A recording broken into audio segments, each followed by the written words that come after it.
Today we're rating custom Magic the Gathering cards. We're going to start off with Jace's Thoughts.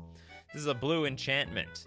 At the beginning of your upkeep, scry 2, then reveal the top card of your library. If it's a permanent card, you lose the game. That's terrible. Otherwise, scry 2, then draw a card. So, like, you have you could end up drawing 2 every single turn.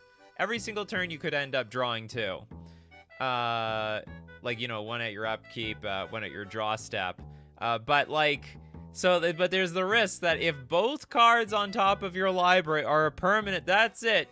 It's over. GG's, you go home. So what are the odds here? Basically, you just don't want to play, you want to play a deck that, I don't know, I guess has like very few basic lands. You can't even replace it with mana sources like artifacts, because like if you do that, it's still a permanent that could end up killing you. Fun thing to do, donate this card. Oh no! Oh, the good God. Yeah, you could end up donating this card and screwing over. It just put someone else in absolute sweating bullets. Like, oh my God, I'm looking for a card that's not a permanent. You look at the both 2 cards. Both permanent on the bottom of my library. The next 2. Oh God, there's at least 1 instant here. That's great. I'll reveal that card. Oh no, wait a minute. No, if you look at the top 2 cards and one of them is a permanent, you're already screwed. That's it. You're dead. So, yeah, you gotta have like a very non-permanent sort of deck. There are the modal face card. Oh, that's great tack right there. That is great tack because it will count the spell side and not the land side. So there are those cards that are like front side an instant or sorcery, back side a land. That is a great idea. Maybe Jace's Thoughts can't lose at all if you build your deck properly. It's just basically a manaless deck. Almost like that, those oops, no spells types of... Oh wow, this could push oops, no spells over the top. Completely tier 0 broken. Okay, I like it. I hope it's not busted. I think we just broke the card. You just don't have any lands in your deck, and like that's it. Okay, we're gonna start going with some super chats, starting with Corbinic. And any of the series-like cards you can see after the commercial break. Corbinic with Ravaging the Fleet. Okay, let's go Ravaging the Fleet. Of course, if you want your custom card shown on this show, I have instructions in the description. You basically post your card on my Discord, then super chat and give me the title of the post, and I'll look it up on my Discord to show everybody. Just like Corbinic's Ravaging the Fleet, red, black sorcery. It's got Profound. Cards with Flash cannot react to cards with Profound.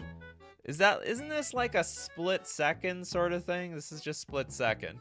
Choose one or more. Destroy all vehicles.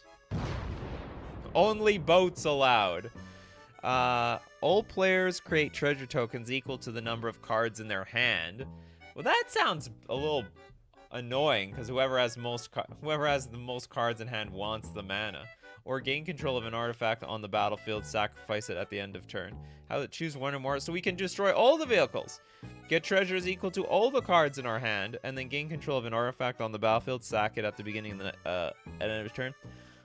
I think this is potentially too strong. Like basically you're saying, what's it cards with Flash? I'm assuming you also mean counter spells. I don't like how the destroy all vehicles thing's honestly like a little janky.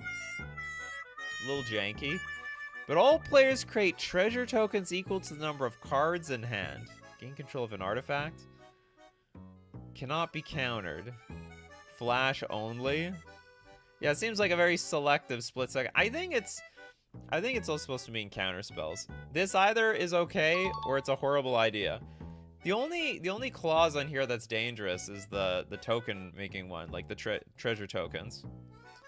Instants don't usually have Flash. I assume they work.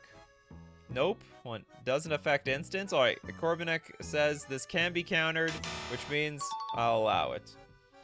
Seems great. Seems very strange to me. I really have no idea what inspired this design. All right, moving on to the freebie section. Bureaucracy. Bureaucracy is a blue-white, 1 generic enchantment. All spells gain suspend 1. So instead of instant speed, it's slow speed. We gotta slow things down. Is that it? Oh, and there's a bunch of flavor text here. Well, okay, everything has suspend one, I guess. Suspend one it is. Next up, we got Will Anderson. Thank you very much for your super chat. Savage Thunder.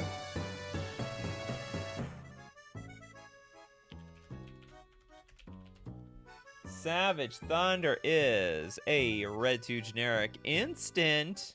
Deals 3 damage to any target. Now, if black was spent to cast this spell, you gain life equal to the amount of damage dealt by sources you control this turn. So actually, it's not even just counting the Savage Thunder. It's actually accounting for everything. You attack with a bunch of creatures, and you're going to gain a boatload of life. Now, if green was spent to cast this spell, you may search your library for a Beast, Berserker, or a Dragon card. Reveal it, then shuffle your library. Put the revealed card on top of your library. Or into your graveyard. Oh, for some Reanimator shenanigans? You want to go get yourself a dragon? Again, highly specific. Do you have a Beast, Berserker, Dragon deck out there, Will? You got one? Is that what you're going for? And it's instant speed, so it's like Entomb. Oh, this card's a huge blowout after combat. Not only can you kill something, not only can you, like, zap something for 3, at the very least, you can gain a huge amount of life. Yeah, junned him out. We're junning him out, Brandon Hall. This is a pretty cool card, actually. A lot of utility, a lot of uses. You could do many, many things. Okay, next up, freebie section. The Iron Giant. Can't say I saw the movie. It's a 10 mana, 10/10 giant golem. Trample, indestructible, and flying. What is this, like Merit Lage's baby brother or something? The Iron Giant costs 1 less to cast for each human, bird, elk, and squirrel you control. There you go. You got that, Toads? We got squirrel. We got a squirrel payoff here. This is 100% squirrel payoff. You get all your squirrelies on the battlefield and play your Iron Giant. Did the Iron Giant interact with them squirrels? I'm not too sure. Seems doable. It's interesting. It's basically like what it is. It's basically affinity for humans, birds, elks, and squirrels. I get a sense at 10 mana, this probably isn't enough. Like, it just really isn't. I don't think it's enough, in my opinion. I think it probably should be like 15 mana. How hard does it get to get like 6 humans out, and then this thing just costs like 4 mana? I am very, and it's trample and indestructible and flying. Why does it fly? I mean, I've not seen the movie. Maybe the thing has rockets on its feet and it just blasts up into the sky. Would be fair without indestructible. Think a human deck would love that. I think any deck that can produce any of these things would love this. I will say I'm going to be on the safe side and say no on this one. It looks like absolute chaos. And I think a lot of decks could abuse this card and speed it out like incredibly quickly. Not to mention it is an absolute pain to get it off the battlefield.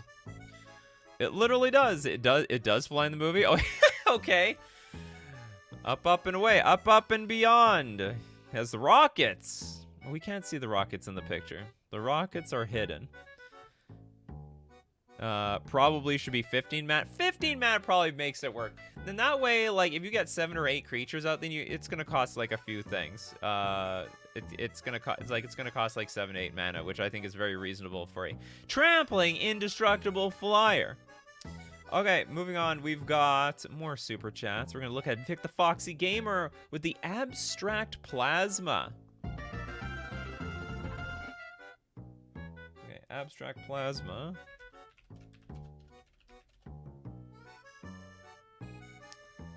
This is... There's no picture. Oh well. Okay, 4 mana for a 1/5 ooze. It's a blue ooze. Whenever you cast your second spell each turn, put a growth counter on Abstract Plasma, then create a 0/0 blue ooze creature token with this creature enters with X +1/+1 counters, or X is the number of growth counters on Abstract Plasma. This sounds like it's for some sort of Simic deck. You know, a deck that wants to care about counters and care about blue a little bit. So you count your second spell each turn, put a growth counter, and then we make another... Is this like some sort of... what's that bug's name? Scoot Swarm. This is like some new Scoot Swarm scam of some sort. So I keep playing spells, we keep getting +1/+1 counters, but we keep making oozes that are going to get bigger and bigger. Ooze creature token. This token enters with X +1/+1s. Where X is the number of growth counters on abstract plasma. Well, which one? Like the original one? Well, whatever. I guess like you have a... Yeah, so it just like you have a 1/1, then you make another one with a 1/1, then they grow to 2s and you make 1. Oh, I think they all grow unanimously. So you have a +1/+1, you get a 1/1. Then they have +2/+2, you get a 2/2. +3/+3, they get a 3/3, and so on. Interesting. Okay. I don't see how this can go wrong. Like you can't have more than a second spell each turn. Very, very, very. I like the restriction. Unless you have a second spell on your second spell on each. Oh, you can do it on each turn though. Yeah. At least as the one card has a ruling saying the tokens know which perm they're coming from. It would be ideal. Tadam Draws says he also gets nuked and survives, but he is blown apart. Well, like any other Tin Man, you know. They're iron. Oh, what kind of indestructible? I guess that's not very flavorful to the indestructible part. All right, moving on. We got the Warden Boa. This is a green 1 generic 1/2 snake. Now, Death Touch and Evolve. When Warden Boa can block an additional creature for each +1/+1 counter on it. Ah, the bigger the boa, the greater the blocking. Okay, I like it. More +1/+1 counters, more blockaroos. Okay, next up, let's take a look at Gabrielle Doan. Hey, Nikachu, card is Killer Queen's third bomb.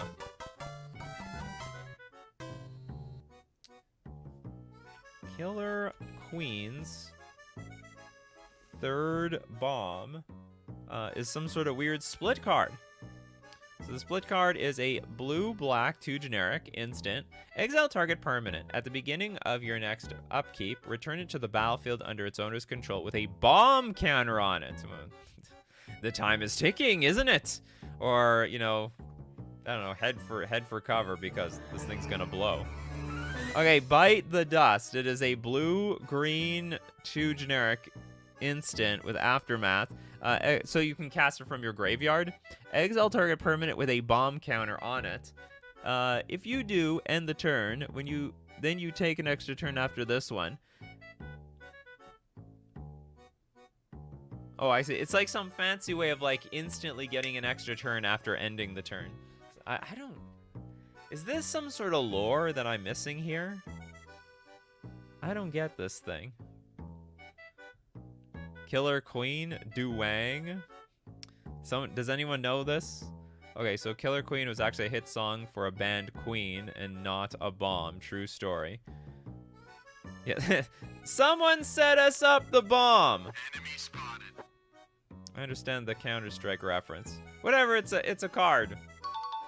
I have a feel... Oh, it is a JoJo's reference? It felt like a reference that is just like blowing way over my head. I gotta watch that JoJo. Everyone says good things about JoJo. I asked everybody, should I watch JoJo? And basically unanimously everyone was like, yes! Yes, Nikachu, you have to watch JoJo. Freebie section. Okay, we got the Helmet of Regulation. 2-mana artifact. When Helmet of Regulation enters, you get to draw a card.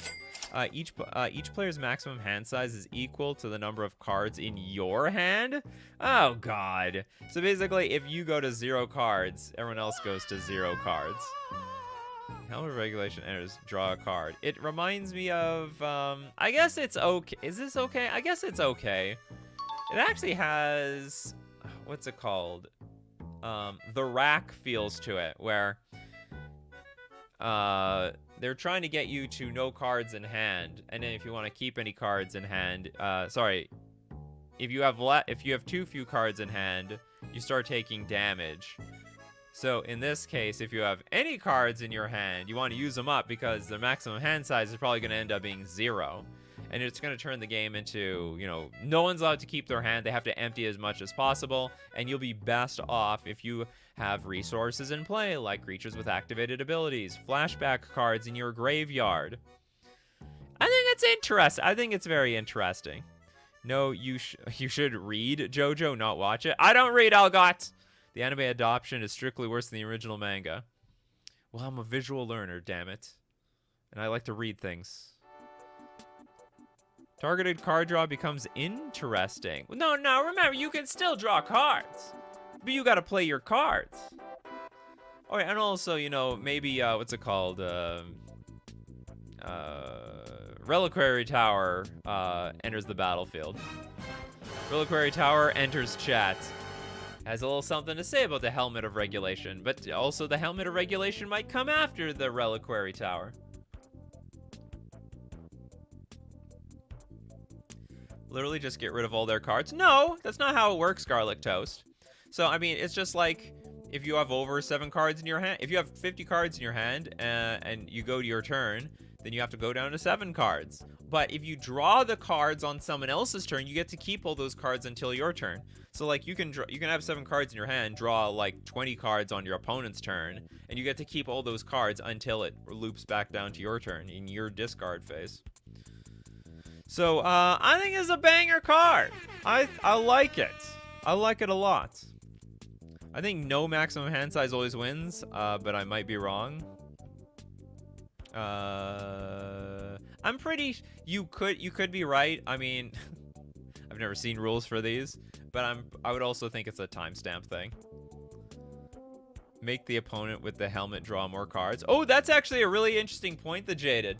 Some decks like Burn. Oh, wait a minute. Yeah, there are some decks that will empty their hand turn 1. Holy crap. Yeah, I didn't like, let's think about the combo decks. Turn 1, Dark Ritual, I don't know, play card, empty hand. And then Helmet of oh no, but you still play the Helmet of Regulation, they still get a turn. But they have to empty their hand fast. It's interesting. It's interesting to think about. Maybe it's still okay. I'm willing to risk it. I like it. It's cool. It's a cool card. Okay, next up, let's look at Will Anderson, the Archangel of Innocence.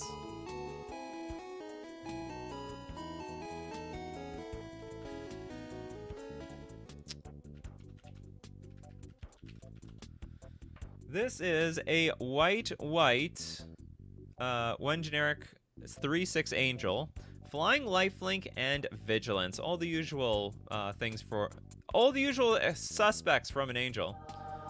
Protection from blue and from black. Why from blue? That's an ally color. When you sacrifice Archangel of Innocence, you lose the game. That is such a weird clause. Like, I don't get that. No, God, please, no! So are you just like trying to taunt your opponents to make you sacrifice creatures? Trying to give everyone a chance, Darkstar. Sure, don't worry, you're gonna come up next. You're gonna come up next because you got one already. Actually, also Will Anderson got one already. Don't worry, I'm gonna get you. I see you over there, Darkstar. I see you. Lucius is coming. I promised Lucius before the commercial break. I don't know what to say, but yeah, you have to sacrifice the Archangel of Innocence to lose the game. This is totally fine. I would say this has massive downside. I would never want to play this card. I'd be so paranoid every second about my opponents making me sack my board. It's like, is anyone playing black? Okay, well, I guess I'm just not playing this card. I guess the best thing you could do, alternatively, you could try to give this to somebody and then make them sacrifice it. So you go through them gymnastics, those gymnastic lines, I guess it can work out for you. Nikachu, you still owe a super chat from yesterday? From who? Oh, is that from... Oh, I think that's from... You're right, I think it's Algot. If Algot has a card, yeah, we could do that one. Anyway, Archangel of Innocence, super pass. Next up, we got the Plains of Existence. What was the last card? The Helmet of Regulation, now the Plains of Existence? Is this like supposed to be the universe of universes or something? White, 1 generic aura, enchantment. Oh, now we're going deep. This is very Inception-like. At the beginning of your upkeep, if enchanted enchantment enchants an enchantment, that enchants an enchantment, that enchants an enchantment, you win the game. Otherwise, you gain 2 life. Did anyone understand any of that? I absolutely did not. Okay, Algot's gonna save the the super chat for the next show. No problem. Yeah, enchant! It says when, not if. Correction, Nikachu! Did it say when, not if? No, it says if here. At the beginning of your upkeep, if an enchantment enchants an enchantment that enchants an enchantment that enchants an enchantment, you win the game. This sounds like, this sounds impossible, so absolutely not. It's absolute nonsense. It's like the counter uncard. No, it's worse than that. It's like saying the card that is enchanting an enchantment is enchanting another enchanted enchantment to win the game. I think we have like, do we have a stack of 9 enchantments? So if you upkeep, if an enchantment an enchanted enchantment enchants an enchantment that enchants an enchantment that enchants an enchantment, you win the game. Oh, it's 5. We're 5 levels deep. 5 levels. No, these 4. If I understand correctly. If enchanted enchantment, because something already has to be on the enchantment already. The way I look at it. Yeah, I don't want to think about this card for much longer. It's too much for my brain. Dark Star Ashura, and I assure you, we're gonna take a look at Lucius, Risen King. Lucius. Oops, I spelled that wrong. Lucius, Risen King is a Jund 1 generic 5/2 skeleton noble. Now, skeleton cards in your graveyard have escape for Jund. And also exile 2 other cards from your graveyard. So that means you can play them from your graveyard, right? I think that's the important part of it. Whenever another skeleton enters, if it entered from your graveyard or was cast from your graveyard, it deals damage equal to its power to any target. That's very annoying. I hate effects like that. Now, but fortunately, the skeletons are small. They're usually like really puny creatures, so I guess they're just gonna like, I don't know, deal a point of damage to something. You can also escape it for Jund colors. Exile 3 other cards from your graveyard. You may cast this card from your graveyard for its escape cost. So you exile, oh, this card itself has escape. So your skeletons have escape. This skeleton has escape. And when we're escaping the skeletons, it's gonna come up and like, I don't know, throw its bone at you or something. Nicholas says skeletons can mostly hop out of the grave anyway. Can they? Hop with what? No meat on those bones. You can't hop without muscles, Nicholas. Or maybe I forgot that this is Magic the Gathering. It's all magic, for crying out loud. Freebie just, anyway, this card's awesome. I think skeletons need like some support, and maybe this is what's gonna do it. Like there are a lot of skeleton cards in this game. They're all terrible. Has anyone heard of like the skeleton deck? No, they haven't on that. People love their skeletons for some reason. Okay, Righteous Beheading. This is a white instant. Exile target demon, devil, dragon, or undead creature. Ah, we have a... Then you know what's funny? That can't eat up any of the skeletons. None of them are technically undead. They're all, oh, hold on, undead creature. Wraiths, horse, Phyrexian, skeletons. It did get the skeletons. All right, well, the metagame is already adjusting. The custom Magic the Gathering metagame, it's healing. The skeleton deck was gonna get out of control, so people had to build answers to it immediately. Benjamin's just happy that the horrors are safe. Ever since Outlaw, people have been making their own groups. Since the Outlaw is a Thunder Junction. Skeleton Archer is alright. Yeah, but we need more than just like one card that's alright, you know what I mean? We need more than one card that's alright. Okay, Righteous Beheading. It's an interesting card, sure. It's got cycling too. So you just don't happen to not be up against an undead deck, then you just cycle it for 2 mana and go get a new card. Next up, we've got Corbinik at Disaster Insurance.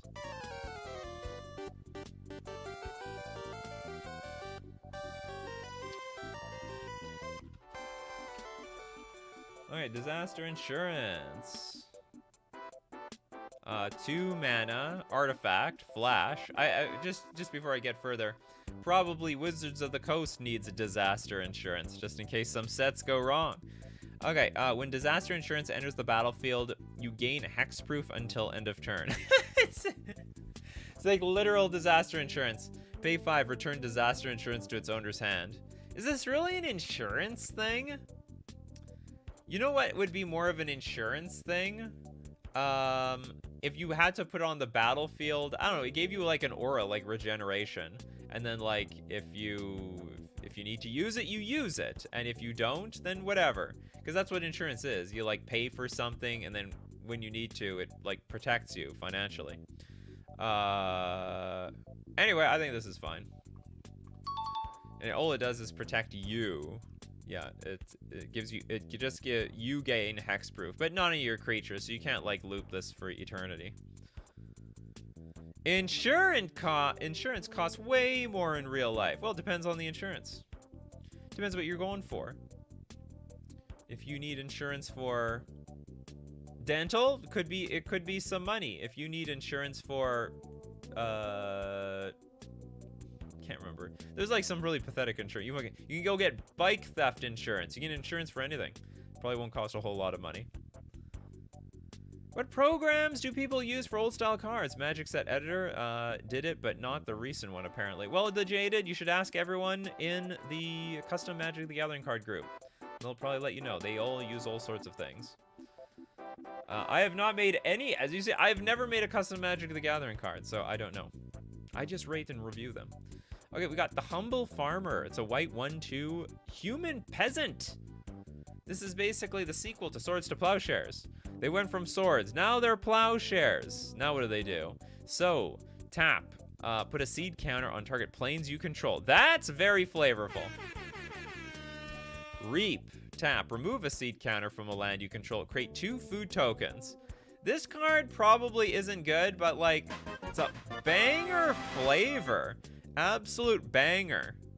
Yeah, but not, this is the most honest card ever of all time. The most honest. It does what it says it's gonna do. And that's about it. Demetrius like, Nikachu, I don't know how you make these cards. I just do these reviews and get a and gotten a cash cow. My cow is in this picture somewhere here. Yeah, print for flavor. So yeah, and then we can make the farm I don't know, the farm deck or whatever, where we're gonna get like the milk tokens from the cow, and we use our milk tokens to get money tokens, which then allows us to buy a plow vehicle, which then, you know, etc., etc. And then we're gonna get more food tokens. We use those food tokens to be sacrificed to the cow to get more milk tokens. Old McDonald Commander. Funny stuff. Okay, next up. Do we have a donation? We have some, okay, Mandra has a donation for Pedgeman. Donation for Pedgeman. I feel like this fits better as, she literally threatened to eternalize the protagonists for Keiki God Living Craft. Okay, let's look at Keiki. Keiki God of Living Craft.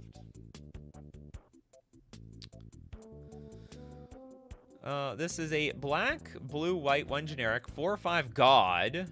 Whenever a non-token artifact or creature you control is put into a graveyard from the battlefield, you may discard a card. Now, if you do create a token that's a copy of it, except it's not legendary, and it's a 4/5 construct artifact creature in addition to its other types.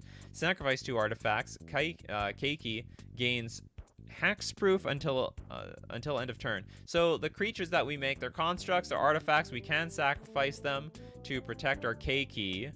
Whenever a non-token artifact or creature you control is put into a graveyard from the battlefield. So basically, as things die, we make copies of them. By only discarding a card? That seems outrageously low. It's like nothing. At low cost of discarding a card. I think that's like a little bit too strong.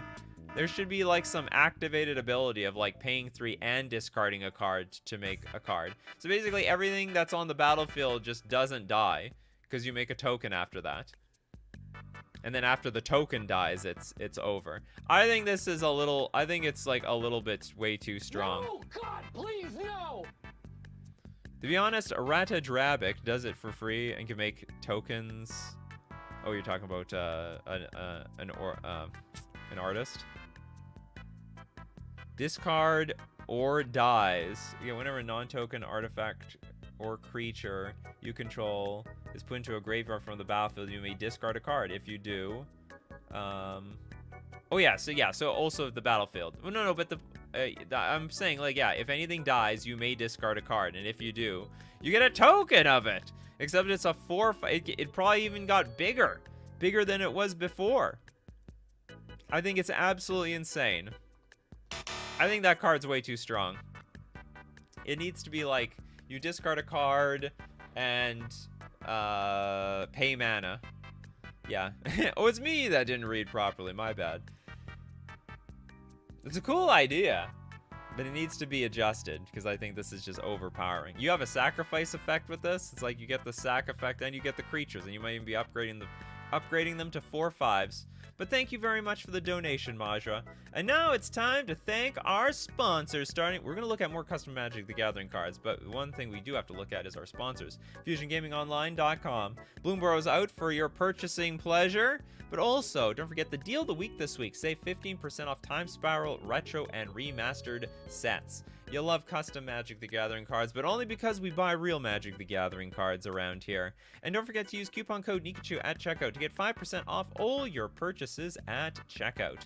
We're also going to thank Mana Traders, the premier place to rent Magic cards online. Play deck any format you want. You like custom Magic the Gathering cards? Well, I know it's because you like to customize your deck. You play every single deck possible when you're renting with the entire card pool of Magic the Gathering online. With Mana Traders, you can support the channel using my Mana Traders link in the description below, or save 10% off your first 2 months using coupon code Nikachu_25K. And we go backaroonies to back to the custom cards. But now it's time to get into the series of cards. You people have very big series. All right, let's start off with Majra, because Majra wasn't there last week. You gotta make up for some lost ground, Majra. So I can't make a long introduction. Just know that this is the new deck of the series, part 1 of the Sapped Asagara. Oh god. Sapped Asagara. This is gonna be hard to spell each time. Did I get it? Oh yeah, I got it. Where's part 1?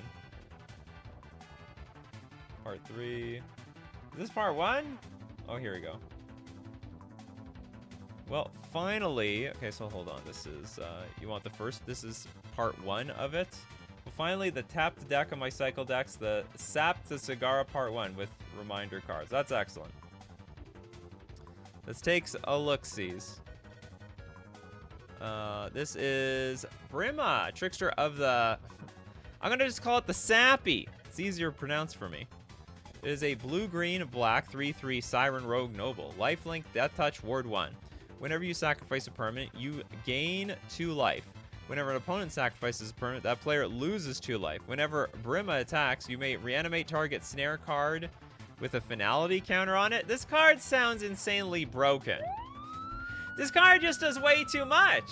I mean, okay, like, here's my instant solution. Add 4 generic mana to this card and it's fine. Otherwise, this is insane for 3 mana. This is like turn 1 mana dork, turn 2 Brima, and you got all these abilities. Lifelink Death Touch, you sack perms, you gain life, your opponent loses life, and whenever it attacks, you can reanimate cards from the graveyard. Why not merfolk? Sirens are birds. No, sirens are also like, they're like evil merfolk, actually. Sirens are the evil kinds of merfolk. Well, I don't know if it danger. This is just like one of those Fable of the Mirror Breaker cards where it's like, it's so good, it's just pushed.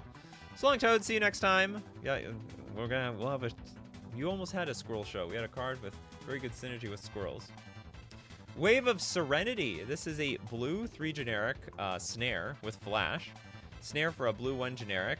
During your turn, you may cast this card face down as an artifact for 2. Turn to face up anytime on a later time for its snare cost. So it's like Morph, almost. When Wave of Serenity enters or is turned face up, creatures attacking you get -7, -0 until end turn. Put a stun counter on each of them. Then sacrifice a Wave of Serenity. All right, so like basically your cards do nothing and then they are frozen in place. Okay, this card passes. It's like Tangle. It reminds me of Tangle. There's a card called Tangle. It's like prevent all combat damage, and also those creatures don't untap next turn. So this is 100% fine. It's a little bit more convoluted, actually. I mean, I guess one bonus with this card is you can bounce it back to your hand and then replay it. You can turn it face down. The Air of Loneliness, 5 mana snare. Oh, I see what you're reanimating these snares from the graveyard. That was the whole point of that other card. When it enters or is turned face up, choose a creature you control. Each other creature gets -X until end of turn, where X is the number of artifacts you control. Then sacrifice Air of Loneliness. Or is turned face up, choose a creature. So basically, like, it's almost like a Meat Hook Massacre type of card, and then after that you lose it, so also fine. It's actually weaker than Meat Hook Massacre. The Drowner of Mysteries, the blue-black 2/2 Siren Warlock with Wither. As long as you control at least 2 face-down permanents, Drowner of Mysteries get +2/+2. You know what's the cool thing about this card? It would enable so many of those other cards where things are face-down, where you, so Morphs, what is it, Sidisi? That also is a big Morph card. No, I think I got that wrong. I think that's another commander. I think there's more than just morphs. There's cards where like you are taking the top card of your deck and you're turning it into a creature effectively. So these are all face down and you enable them with this. Sirens are allowed noisemakers. Not really. It's weird. Disguise. Yeah, it's disguise. You got that. The damn draws. So I like this. Okay, so whenever you turn a permanent face up, target creature you control gets +1/+1 and menace until end of turn. I think this is a banger card. I think also it also has Wither, which is funny. It's probably aggressively costed, but like you have to put so much work to get this thing online. I like it. And then lastly, we've got Area of Sorrow. This is a blue 2 generic snare. It's got flash and snare for a blue and 1 generic. When Area of Sorrow enters or is turned face up, creatures attacking you get -X/-0, where X is double the number of cards in your hand +2. What the hell does that mean?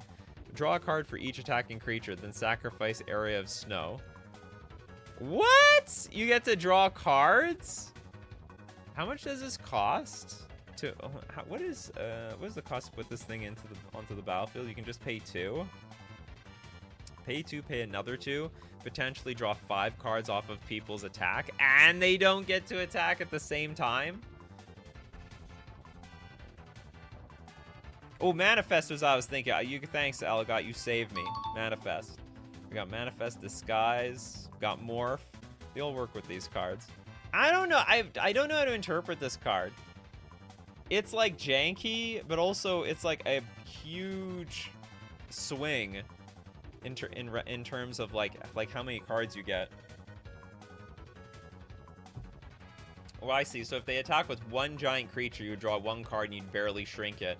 But if they attack with many creatures, you draw many cards and shrink them all. Okay, it's almost like Settle the Wreckage type of effect, but instead of exiling all the creatures, we're drawing cards and then shrinking them for a turn. At least they don't get the stun counters in this case. Okay, that looks good. And then what do we have? The snare! Here we got pictures. And another snare. We have the alternate art snare. Anyway, this is all good. Make this thing cost 7 mana. That's a perfect set. Okay, next up, let's take a look at the damn draws. Apes and Monkeys Redo Part 2. What the hell does that mean? Apes and Monkeys?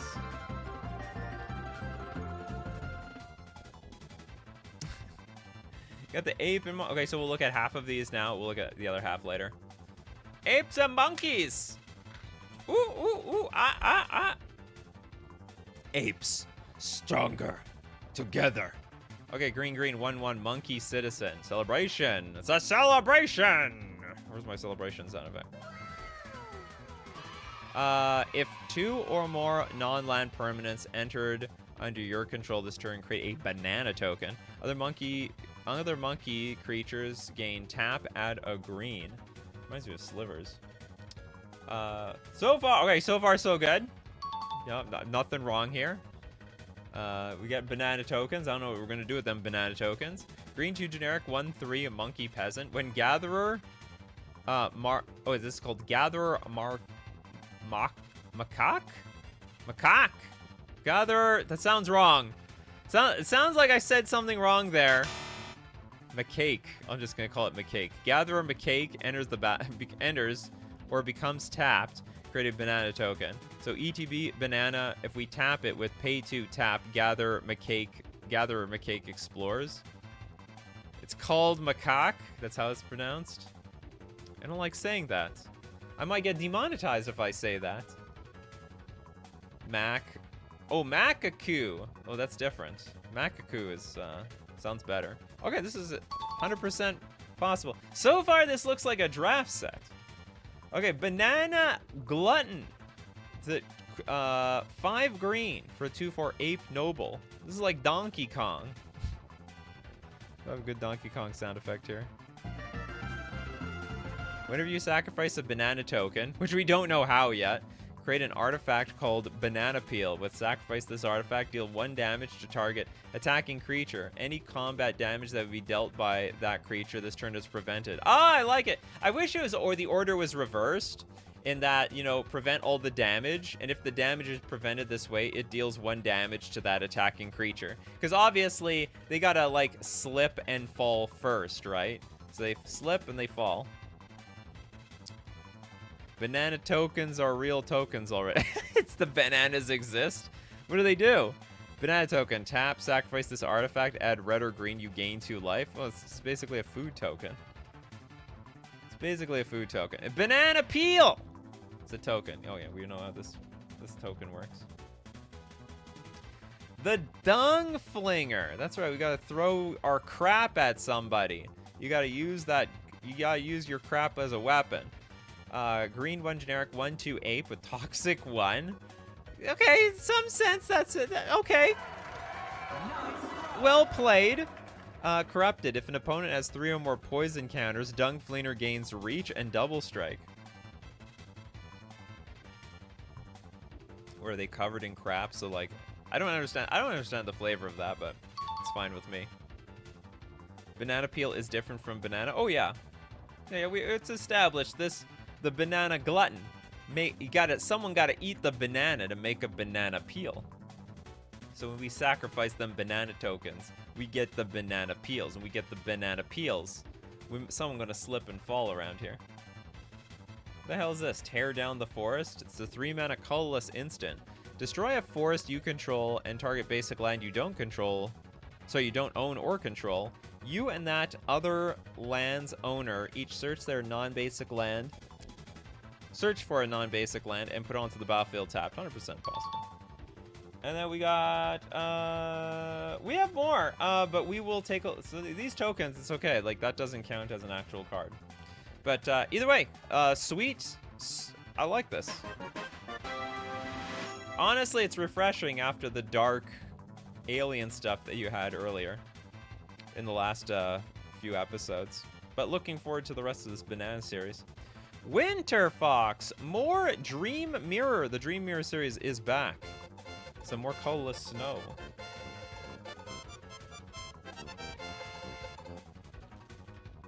And a new generic one. Okay, let's take a look at it, Winter Fox. We got the Dream Mirror Justice. What is it? It is double colorless, double snow, 3 generic for a Fiara Dagworth. It's a 4/4 Angel Judge. We need them angels. Haste, Vigilance, Ward 2. Dream Mirror Justice comes into play with 3 reflection counters on it, and remove 1 reflection counter from Dream Mirror Judge. Tap, exile target creature, then draw a card. That's insane. Basically, okay, exile a creature and then cash it in. I think it's very, very fitting for an incredibly expensive mana cost card like this. Okay, Dream Mirror Sovereign. It's double colorless, 1 still, and 12 generic. It's a 0/1 Dream Mirror Spirit. Didn't we see this before? Or is this like a fixed version now? Shroud, Indestructible Defender, Ward 15. I mean, beyond like Ward 5, like what does it matter? Okay, colorless and snow. Tap, target permanent is removed. Cards removed in this way are considered out of the game. Yup, yeah, that's right. Dream Mirror Sovereign Dance costs 1 less to cast for each Dream Mirror creature in your graveyard. Oh, this is like an okay. So this is the improved version. So if we play a self-milling strategy of some sort of dumping a bunch of these cards in our graveyard, we could effectively get this out pretty cheaply. But again, like it's not big. Like it's a 0/1. It's just there to like remove permanents from the battlefield. This is 100% fine. 100% fine. Ship it, print it. Now we got the Dream Mirror Songstress. Colorless, snow, 5 generic for a 1/8. Hallovian Idol with hexproof. Creatures you control except Dream Mirror Songstress has haste and +1/+1. And also for a colorless, tap, target creature you control gains first strike, vigilance, and +2/+2 until end of turn. I like it. And lastly, is this the homework girl? 0, Respite with Cat. Sorcery, you can only cast this card during your end phase. That's impossible. It's a sorcery. The end phase, sorceries can't be played at the end phase. I guess unless we have a card in play that says you can play sorceries at instant speed. Okay, skip your next turn. Your opponents cannot target you until your next main phase. You gain 15 life. Gain 15 life? Oh my goodness. In danger. Probably not. I think it's well within the reason well within reason. Yeah, turn 3 to Teferi enables it. That's true. This is like a puzzle. Well, I mean, I think, honestly, okay, skip your next turn. Your opponents cannot target you until your next main phase. But we're losing a turn. I think this card's terrible, which means it's very playable. Or it's safe to print. Although I don't know why Wizards would ever print a card like this. This is like that Ancestral Recall they said that cannot be in your starting deck. So that you're like, okay, well, if it's not in my starting deck, then how do we make it work at all? It's not even protection, you can be attacked. So why do we want to lose our turn? Why are we working so hard to lose our turn? You need to make this card instant. Can't be used normally. But also, it's 0 mana. Well, skip your next turn. Your opponents cannot target you until your next... Oh, no, it says you can't be targeted until your next main phase. So there's like, I guess there's a rotation and there's a second rotation. There's 2 rotations of you not being able to be targeted. Oh, no, but they say you can't target you. They can attack you. Yeah, don't you target for an attack? No, actually. So they can go straight in and, I don't know, take a huge chunk out of your life total. I don't get that. Anyway, yeah, sure, you can have that. It's a really weird one. I don't know, you should be sleeping soundly at night. This sounds like it's danger for you if you want to enable this and actually make it something. Okay, next up. Let's take a look at Corbinek. 2 cards, a glitch in the system, and meek, mighty, but powerless.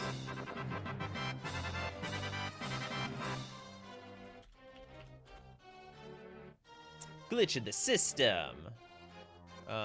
This is a 3 blue enchant player. Enchanted player's turn order is now. Oh god. This is gonna be terrible, isn't it? It's upkeep, untap, main, draw, main, combat, end phase. I may have broke the game. Please let Nikachu know on chat if so. I think, you know what? Actually, I was expecting worse. I thought it was gonna be like upkeep, draw, attack, untap.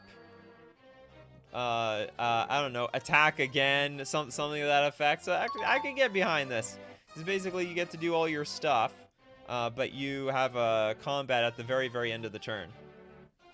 We're playing Magic, essentially. The way we learn to play Magic is the very last thing we did before ending our turn was the combat phase. Instantly seems like an uncard. You better believe it. Love how Nikachu missed the misplaced mana. What's the misplaced mana in here? You mean here? Anyway. Okay, what's our second card? The next is Meek Mighty.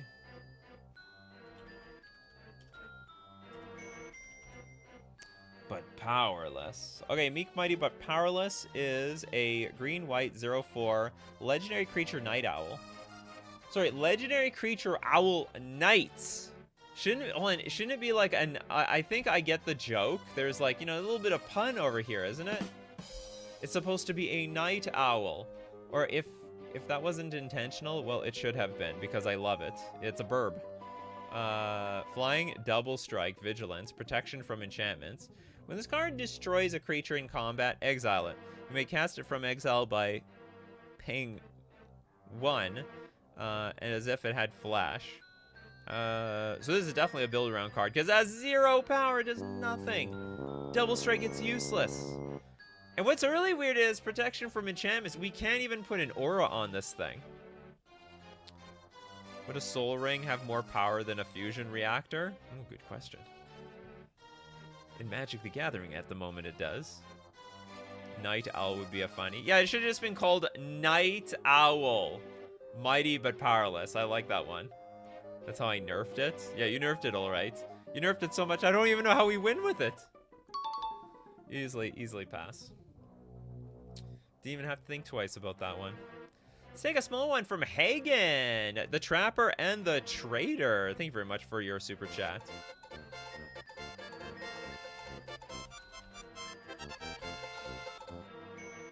Trapper and the Trader is a Phyrexian 4 generic 5/5 false human.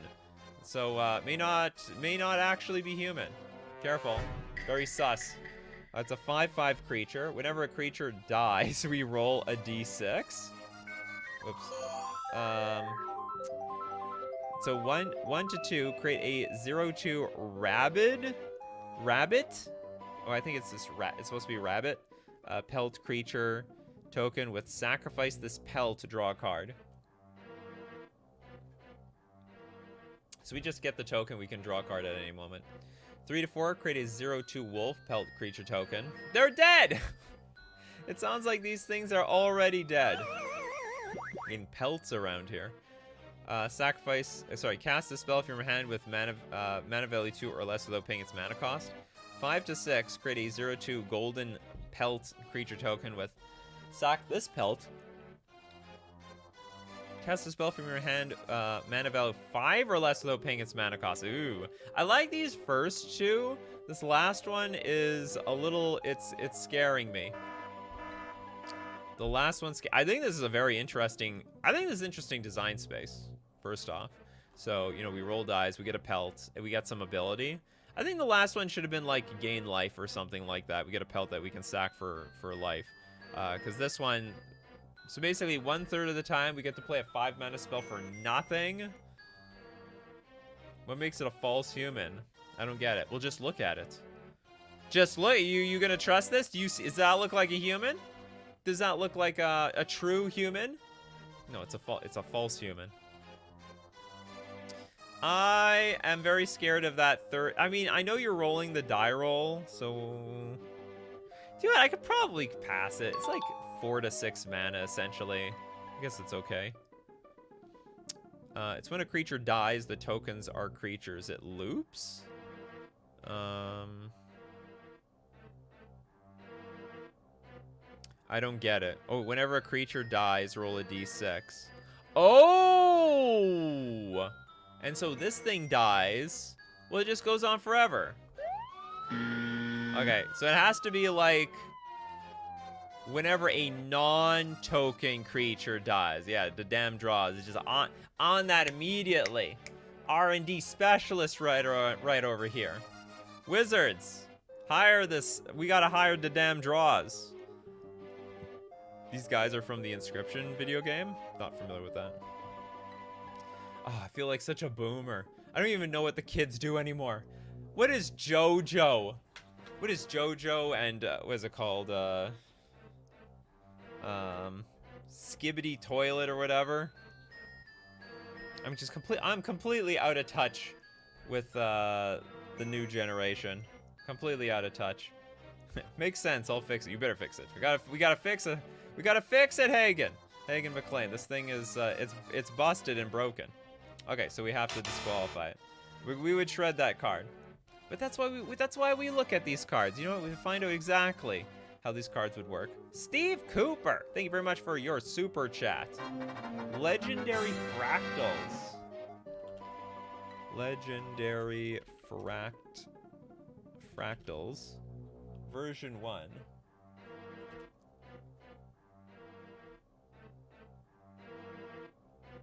Plus, a donation for Discord. Okay, so we got, you want all 5 cards. Okay, we got, what do we got here? We got the Moltrix Multiplier.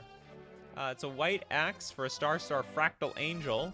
Moltrix's base power and toughness are each equal to X. X can't be 0 or 1. I have a feeling this is going to be a very confusing card. This is going to be a mathy card. If a source with mana value X or less would create a token under your control, instead create that many tokens plus 1. If X is 9 or greater, if you would create any amount of tokens, create that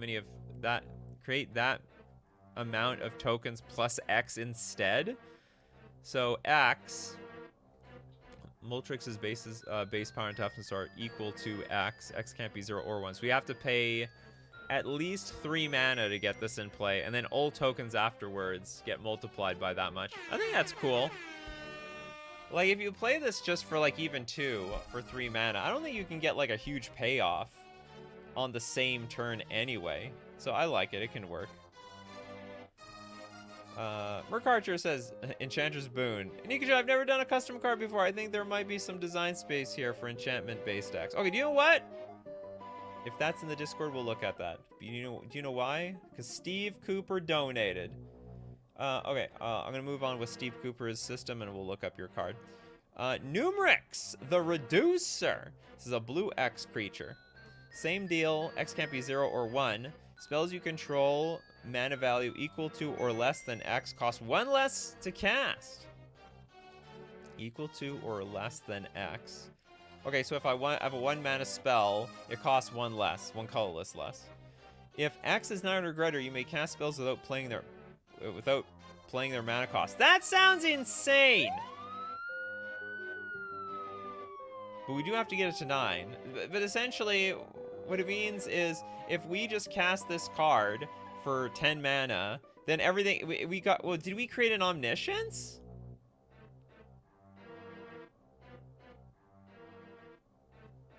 Yeah, with 9, but we basically, yeah, it's 10 mana for the effect. Effectively, we made an artificial Omniscience. I guess that's okay. What is Omniscience? I think it's 10 mana. It's probably more than 10 mana. For unlimited power, I am Numerix, and I reduce you to pathetic nothing. Omniscience is the same cost as, and this is on a creature, you just can remove it more easily. I like it. Okay, that's a banger card. sounded expensive until we did the numbers. And Omniscience is the same damn thing. Reenix, the returned. That's right, I'm back. It's a black X. Same deal, toughness can't be 0/1. If a source you control with mana value X or less would return a card to your hand or to the battlefield from the graveyard, that many cards plus 1 cards are returned instead. You also lose life equal to half X rounded up. If X is 9 or greater, if any source you control that would return 1 or more cards to your hand or to the battlefield from the graveyard, you may return that many cards from exile to your hand or battlefield instead. I mean, it's a payoff. I mean, what can we say? It's a payoff. You get to you get to 10 mana. You get to do anything around here. Pyrex the Ashen. Okay, so this is red X. Same deal. Whenever a source you control with mana value X or less deals non-combat damage to a permanent or player, Pyrex deals 1 damage to that permanent or opponent. So whenever a source you control with mana value X or less deals non-combat damage to a permanent or opponent. So we deal 1 more damage. So like our lightning bolts will deal 4. Our lightning helixes deal 4 as well. So if X is 9 or greater, if a source you control would deal damage, that source deals that much damage plus X instead. Holy crap. My friend Rodney would love this card. Absolutely loves like the Torbran red multiplier stuff.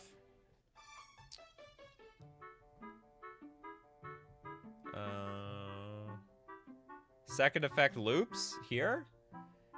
If whenever a source you control with mana value X or less deals combat, it has to be a mana value. Oh, you mean it should be mana value 1 or more? Because if it's like source, I think I know what you're talking about. So maybe this, yes, this is mana value 1 on the battlefield. Or source you control deals non-combat damage to a permanent or opponent. Pyrex deals 1 damage to that permanent or opponent. Okay, you know what? You're right. So this has to be reworded in a way that it's like whenever another source, or sorry, whenever a source other than Pyrex you control with mana value X or less deals non-combat damage to a permanent or opponent, it deals 1 damage to that permanent or opponent. Because otherwise, this is just going to keep going for an eternity. Or does it just deal more damage? It should deals that much damage plus 1. There's a few ways you can word it, but obviously this does go on for eternity. It doesn't loop because, let's say, X is 4, the mana value is 5. No, but the point is that, like, if it deals 1 damage, this triggers, which will deal a damage. But then once you do damage with Pyrex, it will trigger again to deal 1 damage. Trigger again to deal 1 damage. It goes on for forever. Well, this is how I'm interpreting this third paragraph. Oh, sorry, the second paragraph. No, what? Well, that's how I read it. Whenever a source you control, which is Pyrex, with mana value X or less, which will be, like, let's say X is 1. Well, Pyrex has a mana value of 1. Deals non-combat damage, which this is, to a permanent or opponent. It deals 1 damage to that permanent or, it will deal then that 1 damage to that permanent or opponent. Yeah, X or less. Pyrex will be X or less. X equals 0 on the battlefield. Yeah, X is, yeah, oh, that's maybe the disconnect. X is, so when you cast a card with X, let's say we pour 9 mana into this thing. So on the stack, it has a mana value of 10. X is 9 plus the red. But when it's on the battlefield, X is always 0. It doesn't remember the X once it hits the battlefield. And, oh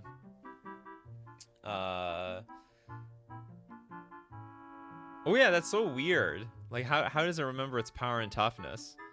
Or I guess it's just, it just remembers it based on this, which is very, very strange. I don't know if this would be like a completely legal card. But anyway, the mana value of the card, once it hits the battlefield, is just going to be 1.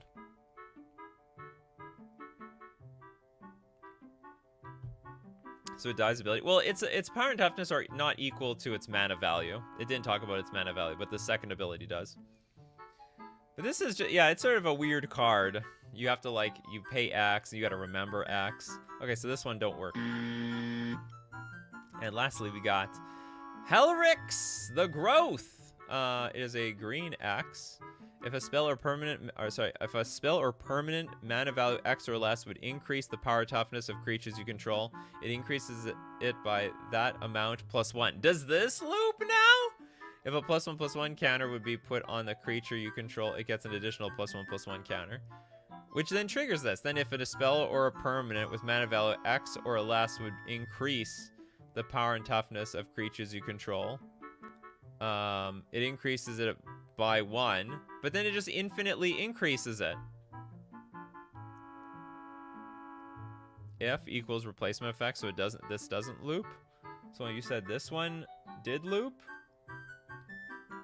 Oh, wait, this was a whenever. So if a spell or permanent. Okay, I'm gonna trust you on this. I don't know the rules that well. I don't pay attention to those ifs, ands, or buts. If X is 9 or greater, creatures you control have base power and toughness. Twice X? Is that even necessary? That's oh yeah, only if it's 9 or greater. Okay. Well, I'm gonna let that one go. Whenever equals the trigger. Due to how the I know the rules. I was a judge in another life. Well, I was a judge in no life. I know that's for sure. Okay, let's look at Merc Archer. There is a donation. Where's Merc Archer? Merc Archer had a card. I'm digging for it now. Enchanter's Boon. Enjoy your free super chat. Courtesy of Steve Cooper.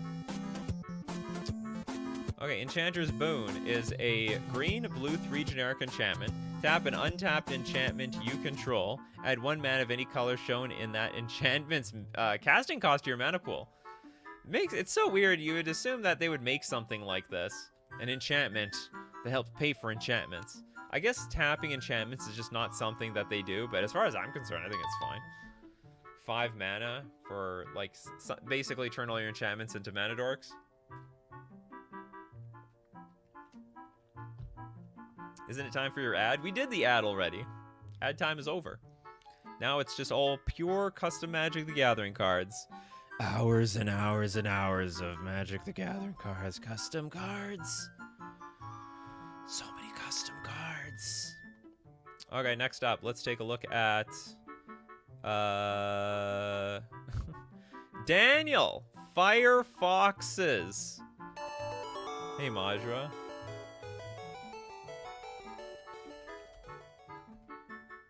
Ooh! We got some hot foxes around here. Red 1 generic, 2/1 Fox Archer with readiness. Whenever this creature gets untapped, create a token copy of it. Sacrifice the copies at end of turn. So whenever it becomes untapped, this is like a superior version of Inspired. They had this Inspired mechanic where if it untapped, you got an ability. This one literally duplicates itself. First strike, and it can untap immediately. Untap each creature named Pyre Hill Archer you control gain reach until end of turn. Activate only if a creature with flying attacked you this turn. Okay, so they have a creature that attacks us, a flyer. That's when we can automatically untap or make a copy of this thing. I'm just trying to think. If you had something with haste? No, hold on. If you had something where you could tap the creature for some ability, like tapping for mana, then you could untap it and make infinite creatures, but something needs to be attacking. I think this is okay. I'll allow it. It's a small creature anyway. What could go wrong? It's a 2/1. It's a 2/1, people. What's the worst that can happen here? How does it go infinite so easily? Its ability untaps and gives you another body. Just put anything that taps it and you get infinite creatures. But you can only untap it if you were attacked by a flying creature. Okay, it's a red 4 generic Pyre Hill Elementalists. These are very nice pictures. It's a 1/4 Fox Shaman with readiness. So whenever this creature also gets untapped, you get a token of it. And you have to sacrifice the tokens at end of turn. It's got haste. Tap Pyre Hill Elementalist, deal X damage to target creature where X is the number of creatures named Pyre Hill Elementalist you control. Honestly, I think this mechanic can be like more pushed. So deals X damage to target creature, where X is the number of creature's name, which is not going to be any more than 2, I think. I bet there's a way to more push this thing. I understand you're being cautious. Like, this is very expensive, and like, what's the worst that can happen? So this taps, you untap. We need to put, you know what we need on this thing?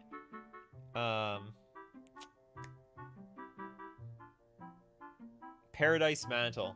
We need Paradise Mantle on this. Or is it Paradise Mantle? No, it's not Paradise Mantle. We need some art. We need some equipment that makes it untap. It's a bit expensive at 5 mana. Yeah, probably could be cheaper. Maybe you could get away with 3, like easily 3 mana. 1 for 3 mana I think is okay.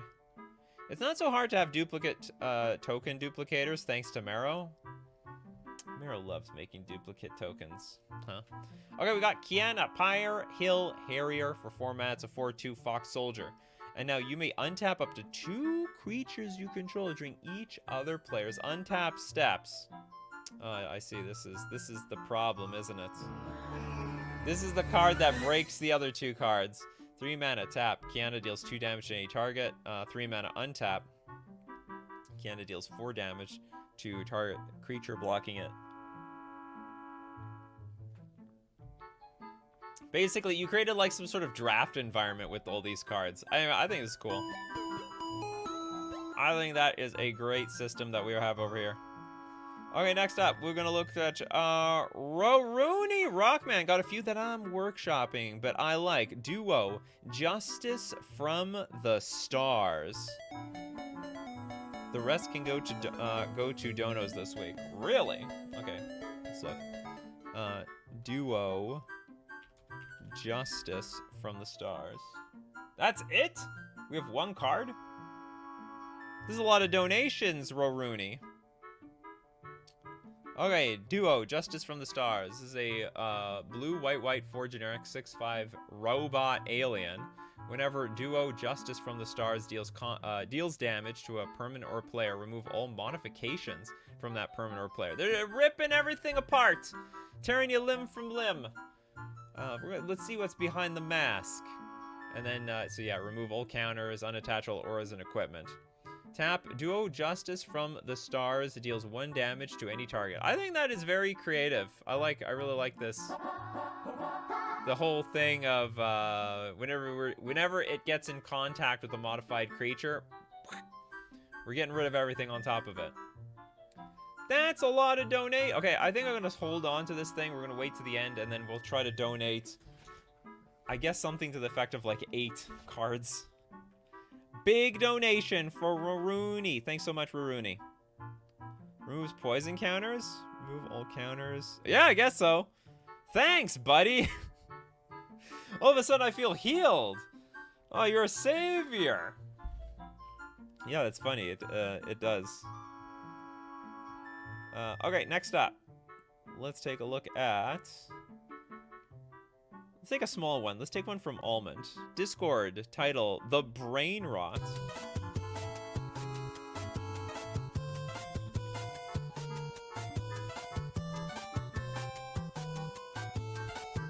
The art looks like something from some sort of high school graphics class.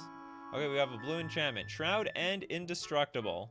The first 2 cards everyone makes with their custom Magic. The 2 abilities are really common in custom Magic the Gathering cards. When Brain Rot enters the battlefield, draw a card. Whenever you draw a card, draw a card. Isn't this just broken?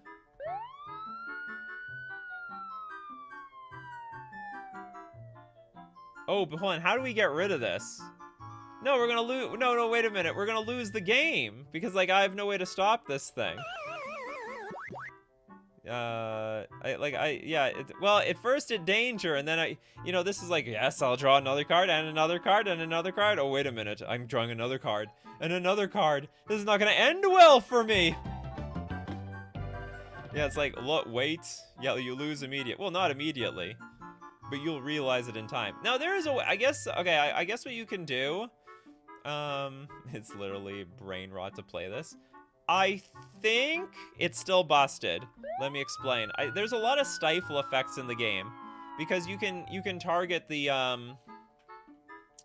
you can target with Nimble Obstructionist, with Stifle, with Tishana's Tidebinder, the whenever you draw a card effect. So at some point you're going to draw into one of the Stifles.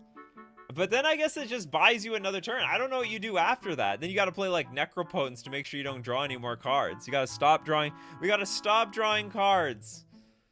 Yeah, react to a draw effect to destroy the enchantment. Then we got to somehow sack this stupid enchantment. With great power comes great responsibility. You stifle the effect, or you just have... Oh yeah, Jace Wielder of Mysteries. You make sure you have to have it in play. Oh, and then you can draw a card again, and then just trigger it for victory. Yeah, that works. That works too. Okay. And you know what's really good about this, actually, in that combo? You have so many cards in your hand, you'll be able to defend it. Like, okay, yeah, I got Force of Negation. I've got Force of Will. I've got Mental Misstep and Swan Song. I got everything. Pact of Negation. So, like, if you draw your entire deck, you are certain to have enough answers to everybody trying to stop your combo. Wait, wouldn't that repeat the draw beyond a stack? Yeah, it would. It would draw for forever. That's why you got to stop it with a Stifle at some point. There are effects that will counter the abilities that are on the stack, and then if you counter the ability, you won't draw any more cards. Also, this triggers individually, so you can flash in Thoracle, like with Vial. Well, who the hell is gonna have Ether Vial in a Thoracle deck, other than a Merfolk deck? You know what I mean? Anyway, that's cool. I like this card. It's interesting to think about. At first, it went from like 10. It went from 100 to 0 to 100 again, just like that. If you brain rot, you should. Aren't there any negates that exile? Not really. I mean, only when it's on the stack, not when this ability is in play. Okay, next up, let's take a look at the second half of Damn Draws. Apes and Monkeys Redo Part 2.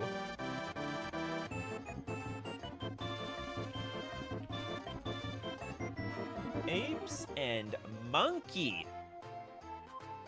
Okay, where did we end it off? We ended it here, I think. Tear down the forest. Okay, let's take a look at Turning Point. It's a green, one generic enchantment. Forest control, forests you control can be tapped for black. And swamps you control can be tapped for green. Everything's a bayou now. Everything's a bayou.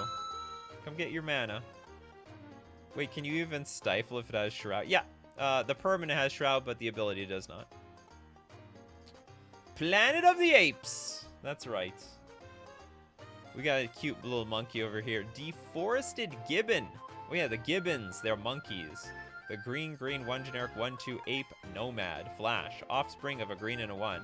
Offspring, a little sneaking in those like chest buster cards in here. It's like, instead of a chest buster, it's an ape. If you have one or more forests in your graveyard, Deforested Gibbon gains +1/+1. So I'm assuming Offspring like just makes a second copy of this card. I'm not familiar with the mechanic. When Deforested Gibbon enters, put a +1/+1 on each ape you control, not named Deforested Gibbon, for each land that was destroyed this turn. This is very flavorful. I have absolutely no idea. Offspring is from Bloomborough. Oh, I see where your inspiration came from, the Damn Draws. Oh, it just makes a 1/1 copy? Oh, okay. I couldn't tell if it was like the 40k ability. I can't remember what it is, but like you pay a certain amount of mana and you just get direct copies of the card.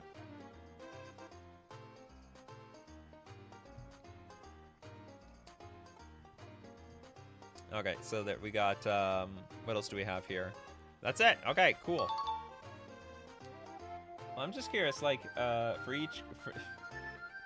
gets +1/+1 on each ape you control, not named Deforested Gibbons, for each land that was destroyed this turn. You have to destroy the land, not sacrifice the land, so fetch lands don't work. Why would the lands be destroyed? Fashion Tools. Look at it, made it himself. Okay, it's a 3-mana instant. Search your library for an equipment and add it to your hand. If the mana value of the added card is 2 or less, put it on the field instead. easily, supremely passable. It's basically like tutoring into play and equipment. That's all it is. Ooh, Reclusive Treetop Settlement. Reclusive Treetop Settlement enters tapped. Why? Okay, so we tapped out a green or a black. Pay 2 mana, tap, create a green 1/1 monkey creature token. I would love this in Merfolk. I would absolutely love this thing. I'd be a huge fan of this one. No, we haven't done part 2 yet. It's on the way. You might even say it's coming up next. All right, Reclusive Treetop Settlement. This could be a very real card in actual competitive Magic. Competitive Magic, casual Magic. I think we should have more. I think we should have more lands that can help generate random tokens. Like white has one, right? It was like 4 mana, make a 1/1 soldier. Why can't we make monkeys? Why can't we make monkeys? Majra is stuck with the phasing in and out of the stream. Sucks for Majra. Internet's not so good. You gotta pay more. You gotta spend maybe a little less money on these custom Magic the Gathering card shows, Majra, and a little bit more on your internet. Unless you live in the middle of nowhere, where I guess in that case the internet's hard to get to. But before we get to Majra, you know what? We're gonna go look at 4 paths of life beyond the eternities. Beyond the eternities. Part 7, spirits and ether stuff. Yeah, this is 7. You'll learn from Majra to make a series of cards. Got them cataloged in chapters. Okay, we got Embodied Pneumagog. What? Okay, it is a colorless black, or a hybrid of colorless or black. And 1 generic for a 2/2 Phyrexian Spirit, devoid and color void. Whenever you cast a spell with Phyrexian in its mana cost and or paying life, put an oil counter on target non-land permanent. Ether Mass. Whenever a non-land permanent with 3 or more oil counters leaves the battlefield, its controller creates Oiled Etheric Mass, a basic Phyrexian artifact land token with tap at a black or a colorless. And that's the mass, I guess that's the token that goes with this card. Whenever a non-land permanent with 3 or more oil counters leaves the battlefield. Okay, I have no idea where this is going, but as far as I see, it's mostly a 2/2 creature. It's mostly a 2/2 creature, randomly gets tokens once in a while. Okay, next up we got the Embodied Pamola. This is a colorless blue 1 generic 2/2 bird spirit with color void and devoid. Forgot we got devoid and color void. So devoid of everything. Flying. Whenever you spend snow to cast an instant or sorcery spell, put a stun counter on target non-land permanent. It's got an Ether Freeze. Whenever a permanent has 3 or more stun counters on, whenever a permanent has 3 or more stun counters, its controller exiles it and creates an Ether Ice, a snow basic artifact land token with tap at a blue or a colorless. So basically, if something gets too big, hold on, does that account for? Are we putting this on our permanents or our opponent's permanents? So whenever a permanent has whenever you spend snow to cast instant or sorceries, put a stun counter on target non-land permanent. Okay, so if I put it on my opponent's creatures, like all these stun counters, then eventually it turns into this thing. I don't know why I would ever get to this point. I think it would just be better to just keep piling on the stun counters instead of giving them a resource. Like, you're giving them a mana rock. I guess it's more for flavor though. Easily print. We got the Embodied Fighter. 2 mana for a 2/2 warrior spirit. Color void and devoid. Whenever a colorless creature dies, you gain 1 life. But whenever a colored creature dies, you gain 2 life.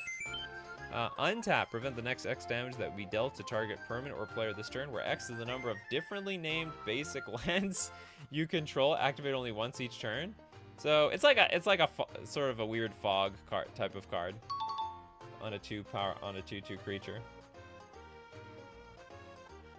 Oh god, we got Erratic Etheric Nebula. This is a legendary enchantment. Whenever you cast an instant or sorcery... What? Whenever an instant or sorcery is successfully cast, you get an energy? This is like worded as if it came from beta or something. Jess says, do people in custom cards just make up keywords, or is Color Void different from Devoid? Some people make up their own stuff. Some people are completely making it from real cards. Dimitri's like, usually. Says the person who, actually, I don't know how many unique keywords you make. You just like take all the keywords and jam them all into one card, Dimitri. It's like, is that an actual legal keyword? Okay, we can add that. There's some room in here for that one. Okay, let's get back to this card. So you get an energy for each instant sorcery spell successfully cast. Whenever a player successfully casts a creature, that player deals damage equal to that creature's mana cost to a random target? Oh god, like a random, what, creature or player? So a creature or planeswalker. Ether Spark. Whenever a permanent dies while being dealt 3 or more non-combat damage in the same turn, its controller creates Ether Star, a basic elemental artifact land token with tap, add a red or a colorless. And here's your Ether Star, everyone! Look at that. Look at that beautiful Ether Star. It's a very fine Ether Star, if I do so say so myself. All those other idiots drawing mana from islands and forests and mountains cannot compare from taking the ether from an entire star. And that's the series. Thanks so much for your series. Okay, next up. Okay, now we'll look at the second half of Majra's thing. All right, Majra, you got part 2 around here. Part 2. 2 of the Saptasagara. You could not have made a more complicated... You could not have made a more complicated name, honestly. It is ridiculously hard to pronounce. Ridiculously. Okay, we got blue, green, black, 1 generic for a 3/3 Siren Wizard Noble. And it's got Island Walk and Ward 2. Goes perfect in my Merfolk deck. I just gotta splash green and black. We can do it. I'll do anything. It's not even a Merfolk. It sort of looks like a Merfolk. I think the Merfolk family, we would adopt it like it's one of our own. It's a Siren. It's close enough. Whenever you turn a permanent face up for the first time each turn, put a stun counter on target permanent. Okay. Whenever Hatemi deals damage to a player, planeswalker, or battle, return target snare from your graveyard to your hand. When you do, you lose 2 life. Actually, quite balanced that way. So you get the snare back, but you know it drains you a little bit. I think that's perfectly fine. Okay, that's perfectly passable. We have more snares. The Area of the Soul, a 5-mana snare, flash snare for black 2 generic. Remember, snaring is like you can pay 2 mana to put it face down. It's almost like morph, and then you can pull it face up for its snare cost. When Aria of the Soul enters or is turned face up, exile target creature or planeswalker, then gain life equal to its mana value, then sacrifice Area of Soul. To be brought back from the graveyard, of course, from Hatemi. Hatemi, Diva of the Saptasagara. There you go, we fully named her. Next we've got Chant of Vengeance, a green, black, 2 generic snare. The snare cost is green, black. When Chant of Vengeance enters or is turned face up, until end of turn, whenever a creature you control dies, each other player sacrifices a creature or planeswalker. So like an eye for an eye. Each player who can't discard a card, I guess each player who can't has to discard a card, then sacrifice Chant of Vengeance. So it's a trap card. That's right. It's a trap. I don't remember Kaiba saying that, but I believe it. Oops, missing one here. Gate to the Saptasagara. Okay, I think I figured it out. It's Saptasagara. Gate to the Saptasagara. It enters the battlefield tapped. You may activate Activated abilities of maps anytime you could cast an instant. Ooh, that's good with me, because I sometimes play with maps. And you can tap for Soul Tie. This is a banger card. Just make this damn card. And it's a gate! So you know what that means? You could put that in your gate deck and then win the game with, what's it called? Shoot, what's the gate called? Something End? What is the gate that wins the game? There is one, right? Maze's End. Maze's End? I think it's Maze's End. I'm not doing good with names these days. I'm losing my mind here. Again, going through dementia. Beanpot says, Nikachu, is it time to petition Wizards of the Coast to have custom Magic streams as a QC check on last-minute changes to cards before print? I think that would be a problem. They would leak all this, basically leak everything out before if it actually becomes printed. I guess they could throw a bunch of red herrings just to throw us off. It is Maze's End, okay. I was like saying Maze's End, Dragon's Maze, but they're both from the same place. Okay, Sapta Sagara's Curse Singer. We got a black, blue, 2/2 Siren Warlock with lifelink and landfall. Whenever a land enters under your control, create a map token. If you control 7 or more lands, create a cursed roll token attached to target creature instead. Aren't you supposed to specify what the cursed roll token is?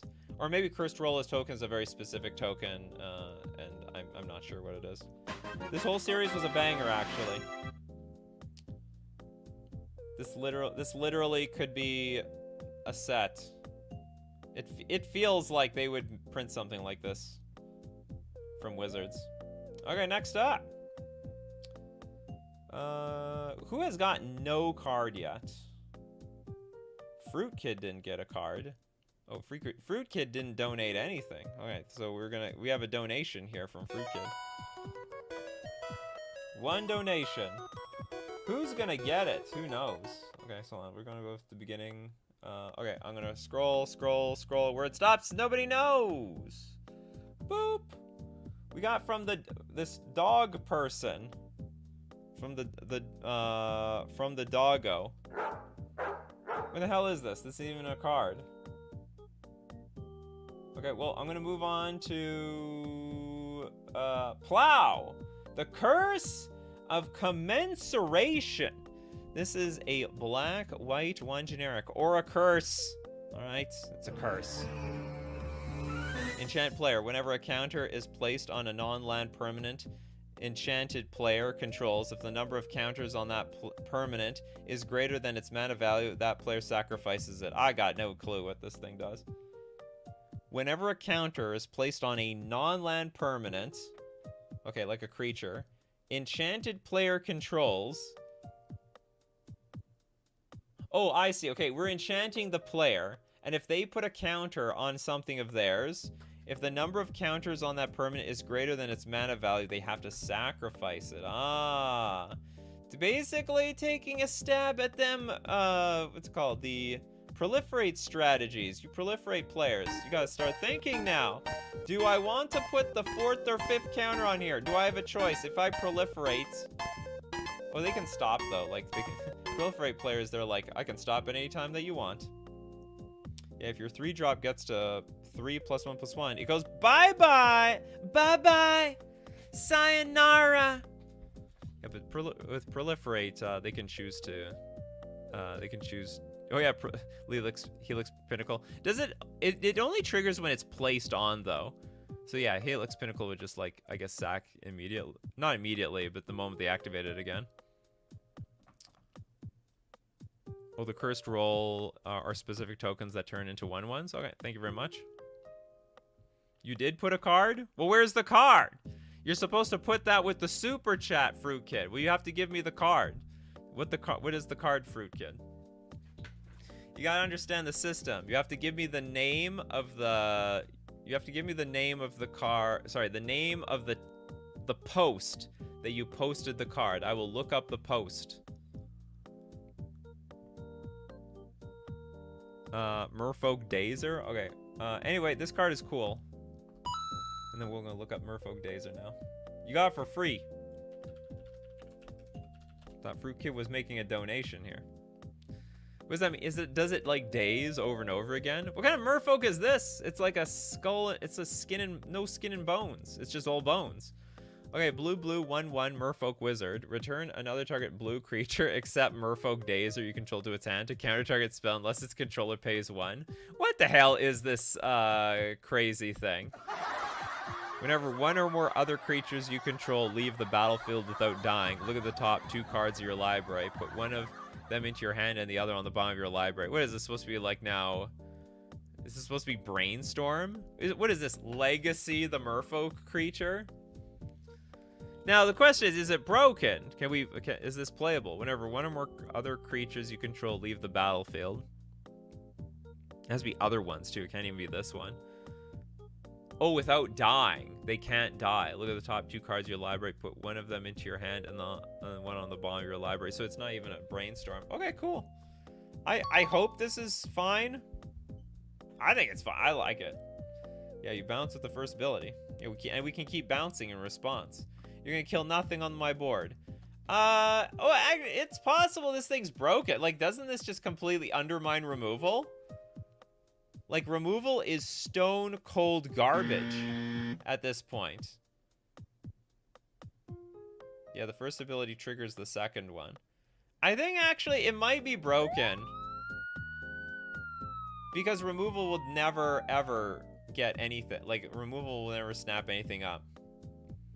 I haven't got anything. Crude, Lotus, 445. Okay, hold on. You keep that in mind. We got a lot of donations in the front.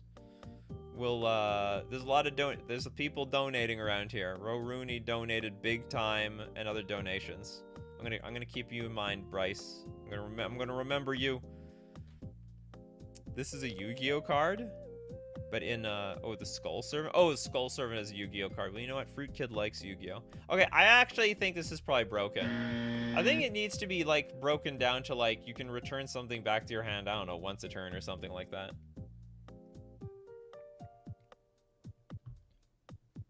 Okay, next up. We're gonna look at Dark Star Ashura, assuring me that we've got Pokemon 001. Number 001 through 003. I don't have this here at all. Pokemon. How do I find this? What was the point of this Dark Star Ashura? I don't understand the super chat. I can't find Pokemon. Are you talking about like I have to look up Bulbasaur? Bulbasaur? No, it doesn't exist. Okay, well, I'm gonna skip this for now until you can like give me some clarity on what the hell that was all about. We got, well, what do we got? We got Bulbasaur, Charmander, Squirtle. I still got it. All right. I may not be able to say the whole 151 from the OG series. But I still remember the first 3, and Pikachu, and Togepi because it was literally in the, it was edited Pokemon. Oh, I may not have the Pokemon. Okay, I'm just gonna look up number 001. There we go. Okay, I found it. You gotta be careful when you edit things, Dark Star Ashura. You gotta be careful when you edit things. There are mistakes can happen. I won't find it when you get skipped. You don't want to get skipped, do you, Dark Star Ashura? No, you don't want to get skipped. All right, let's take a look at Bulbasaur. Oh, I love the memes around like the Pokemon. It's like what is it? Yeah, here, choose one of these 3 Pokemon. I'm gonna give my grandson the better one every time. Basically, Professor Oak was a huge jerk. Huge preferential treatment to his grandson. Was it Gary? Yeah, Gary. So, okay, green 1 generic for a 1/2 dinosaur plant with chlorophyll. Tap, add a green. So it's a mana rock. Overgrow. Green 1 generic, tap, create a 0/2 green plant creature token with defender. So, like, these are fine cards. This is a fine card. This has nothing to do with the lore. Like, nothing. Where is the, what is it? It's like Vine Whip or Leaf Slash or whatever. I don't remember what Bulbasaur does, But Bulbasaur didn't make plants to defend, did he? I don't think so. In the later games, they made your rival pick the one you're strong against. Oh, interesting. They watered down Pokemon. That's pathetic. Unbelievable. I'm disappointed in Nintendo. His name was Blue in the games and Gary on the anime. Interesting. But you could rename it. Christopher is like, hey, Gary, Blue, Shigeru, whatever, always picked it himself. Oak, Okido, whatever, had nothing to do with it. Yeah, but like, Professor Oak gave Gary the second choice. It was a game of rock, paper, scissors. It was a game of rock, paper, scissors where, like, we have to announce what we're doing first. It was unfair. That was bull crap. Okay, those are the abilities Bulbasaur gets since Gen 3. It's a bit weird. Overgrown isn't some sort of attack boost. Oh, then I'm just too boomerish. Like, as far as I remember, Bulbasaur didn't really have a whole lot of defensive moves. I mean, you could increase your defense, but those abilities were completely useless. Next, Ivysaur. What the hell? I thought we were going to see all three of them. This isn't 1 to 3. This is literally Pokemon 1 plus the evolutions. Okay, Ivysaur. So Ivysaur... It's a 2/3 dinosaur plant. Mutate over Bulbasaur for a green and 2 generic. It's got reach, growth of a green 2 generic. Tap, put a +1/+1 counter on Ivysaur. I love it. Sort of disappointed that I didn't understand what I was getting into here. Okay, we got Venusaur. Now, you know, it's basically Bulbasaur. They grow up so fast, don't they? Okay, it is a green, black. Somehow we went Golgari. For 4 generic for a 3/5 dinosaur plant. Mutate over Ivysaur. It's got Death Touch and Toxic too. I can get behind that. Players dealt because plants were poisonous, right? They could poison people. At least in Pokemon. Players dealt combat damage by this creature also get 2 poison counters. It's got Sludge Bomb for a 2 generic, black and a green. Tap, put 4 -1/-1 counters on target creature. I like the flavor to this one. It's better. It is 001, 002, and 003. Oh, really? Oh, you know what? You might be right, the Jaded. You know what? I haven't looked in a Pokédex in 30, like, not 30 years, but like 20. I feel like I haven't looked into Pokédex for like 25 years. Somehow in my brain, you know, number 1, number 2, and number 3 are like in sequence to like when you actually see the Pokemon. Sludge Bomb, that was an option. It is now. Okay, cool cards. Next up, let's get, okay, let's do Majra. Majra has some donations for Pegman, apparently. We have Mayumi, Clay Commander, and Guardian's Duty from Pegman. Was it Mayumi? Clay Commander. We got Esper X 1/3 Construct. When it enters, create X 1/1 colorless construct artifact creature tokens where X is half the amount of mana spent to caster, rounded up. Whenever another construct you control dies, put a +1/+1 counter on Mayumi. Whenever Mayumi dies, you may return up to X other artifacts and/or creatures from your graveyard with total mana value X or less from the graveyard. Sorry, the battlefield, where X is Mayumi's power. So where does the X does first? So, okay, the second X is Mayumi's power. The first X is we make a bunch of 1/1s. All right, that one is easy pass for me. Now what's the next one? And Guardian's Duty.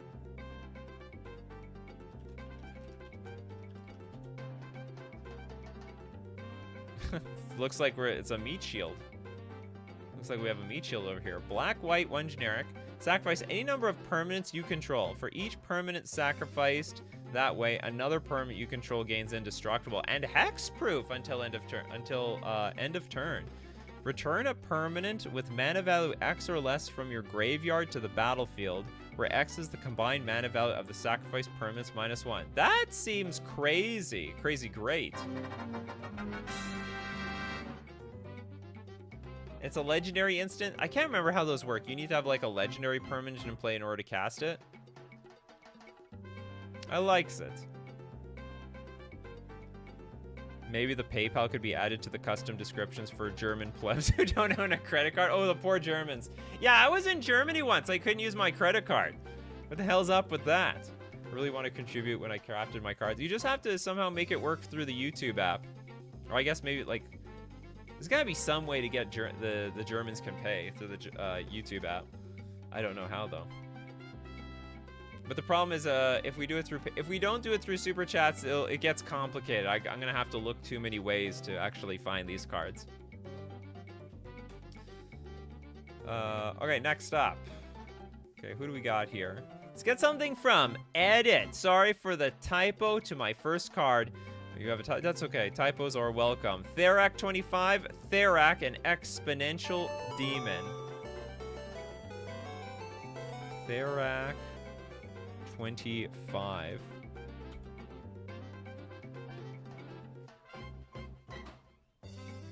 Alright, what do we got here? This is Therak 25. I want to make computer noises. It is Dimir, 2 generic, legendary artifact. Pay a blue, tap.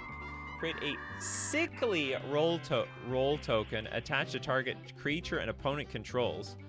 If you control another roll on it, yeah, you dump it. Oh, enchanted creature gains commutative upkeep 1. No! God, please, no! When 5 creatures with sickly roll tokens die, transform Therak 25. And it transforms into... Therak, exponential demon. It's a 4/3 god. Lands you control have tap, tap and pay 2. Create a 1/3 black artifact creature with fear. Pay 2. Exile a creature from your graveyard. Create a 1/3 black artifact creature with fear. And also artifact creatures you control get +X+0 for each land you control. This side is okay. So what is the first side? Is this broken? So this is like, what, 5 mana again to play? Pay blue, tap. Give creatures commutative upkeep? I guess that's okay. Or maybe not. This is like some weird... I don't know. It's like a weird removal in blue, but it's slow. It's really slow. I mean, it'll take forever, but then it gets exponential. I think this is a really cool card. I would really like it. It looks really fun in Commander to slowly give commutative upkeep to creatures. And also, you know, they can destroy the token. Like, they can, it's an aura. They can just blow it up. It's like anything else. +X+0, that can be a danger. Well, I mean, it takes forever to... Oh, do we define X? Give +X+0 for each land you control. Oh yeah, for each land. So you have to have a lot of lands out. I like this card. I think it's goofy and fun.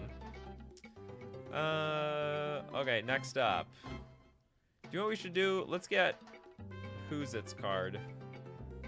Okay, let's get Bryce. So this is gonna be taken one from the Raruni Rockman special. So that we just keep in mind we're deducting one for what is it called? The Crude Lotus.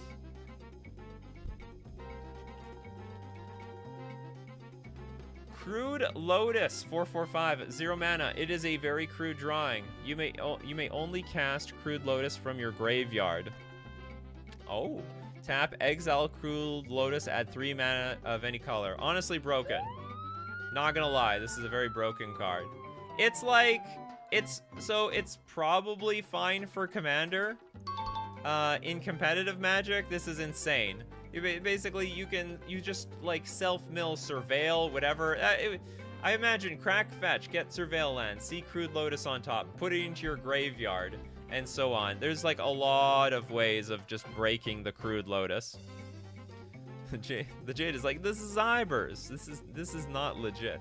It's probably fine for Commander. So if you make this a Commander exclusive card, yeah, it probably works. Like, you already have a Black Lotus in the format, Jeweled Lotus. So what's another Black Lotus? Oh, but you know what's another problem? When you crack it, you can replay it from your graveyard. You may only cast Crude Lotus from your graveyard. It just goes infinite. It goes infinite. Crack. Get 3 mana. Goes to graveyard. Replay it for 0 mana. Crap. Oh, you have to exile it? Oh, sorry. I missed exile Crude Lotus. Oh, I missed the quotation marks. You're right. Okay. Okay, then it goes back to fine for commander, broken for competitive Magic. Very broken. God, I would hate playing against a Crude Lotus.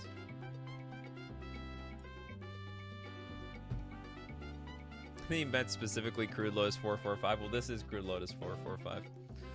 Okay, next up. Who did we not even look at so far? Oinkleberry. 2 salty joke cards. OP or just frustrating? We'll find out at 4 o'clock. This and more.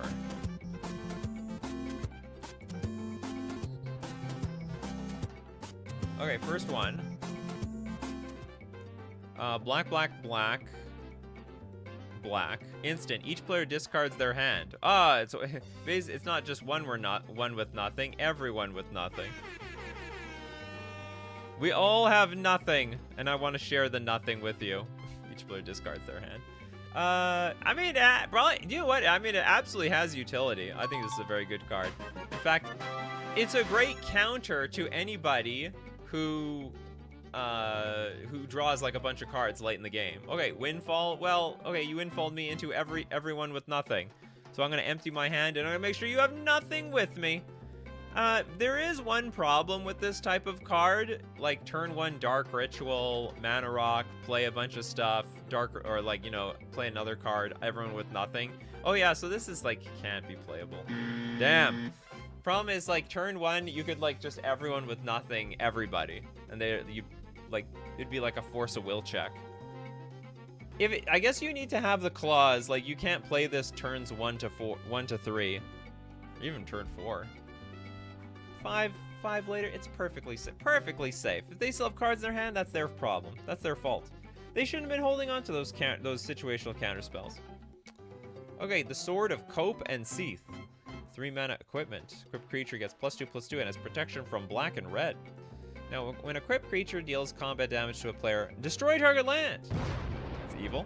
Then exile the top card of that player's library if that land was basic. Its owner searches their library for a basic land card and puts onto the battlefield tapped, then shuffles. You may play cards exiled with Sword of Cope and Seath for as long as they remain exiled, and mana of any type can be spent to cast those spells. Play cards exiled with Sword of Cope and Seath for as long as they remain exiled, and mana of any... Oh, so we can play the spells to trigger and exile the top card of that player's library. So we're stealing their cards, and we're blowing up their lands. What sucks is they couldn't even block this thing in the first place. And if the land was a basic, they can search the library for another land. You know what would make this... This is probably fine. But if it's too strong, you could easily just change and say, whatever land you destroy, they can look for a new card. Or they'd look for a basic land. That's like the safe way of definitely making this fair. The safety first. Okay, next up, let's take a look at Winter Fox. Getting 2 more in. The Dream Mirror even more. There's even more Dream Mirrors, you say. Dream Mirror even more.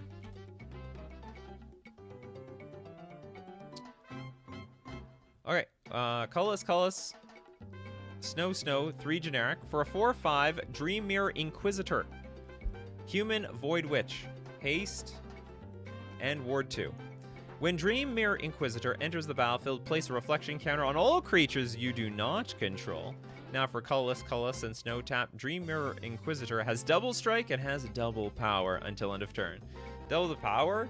Double the power. Wait, so basically we're hitting for we're hitting for 8 damage. Oh my goodness, this is like Red Eldrazi levels here. So between Tron and some Snowlands, I guess you can really pull it off. But again, it's like colorless, and snow, relatively hard to pull off, I think. Maybe in a monocolor deck that these would work really well. Dream Mirror Lord Nightmare. I like the sound of that. It's a colorless, snow, 11 generic 0/1 creature. It's funny how many of these like, I don't know, these snow spirit gods are like, they're puny, they're tiny little creatures.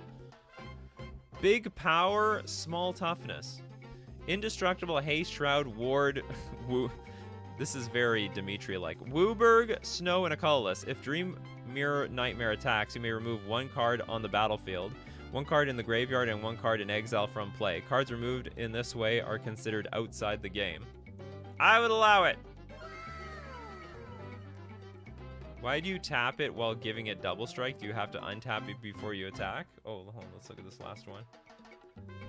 Tap Dreamer has double strike and has doubled power. I guess you have to do, you give it vigilance.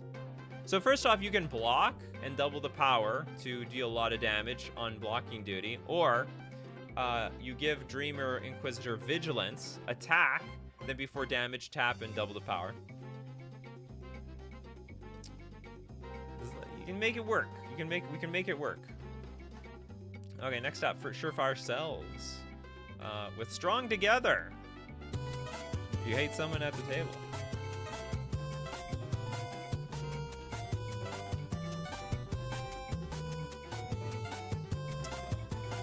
This is a red-white 3 generic instant.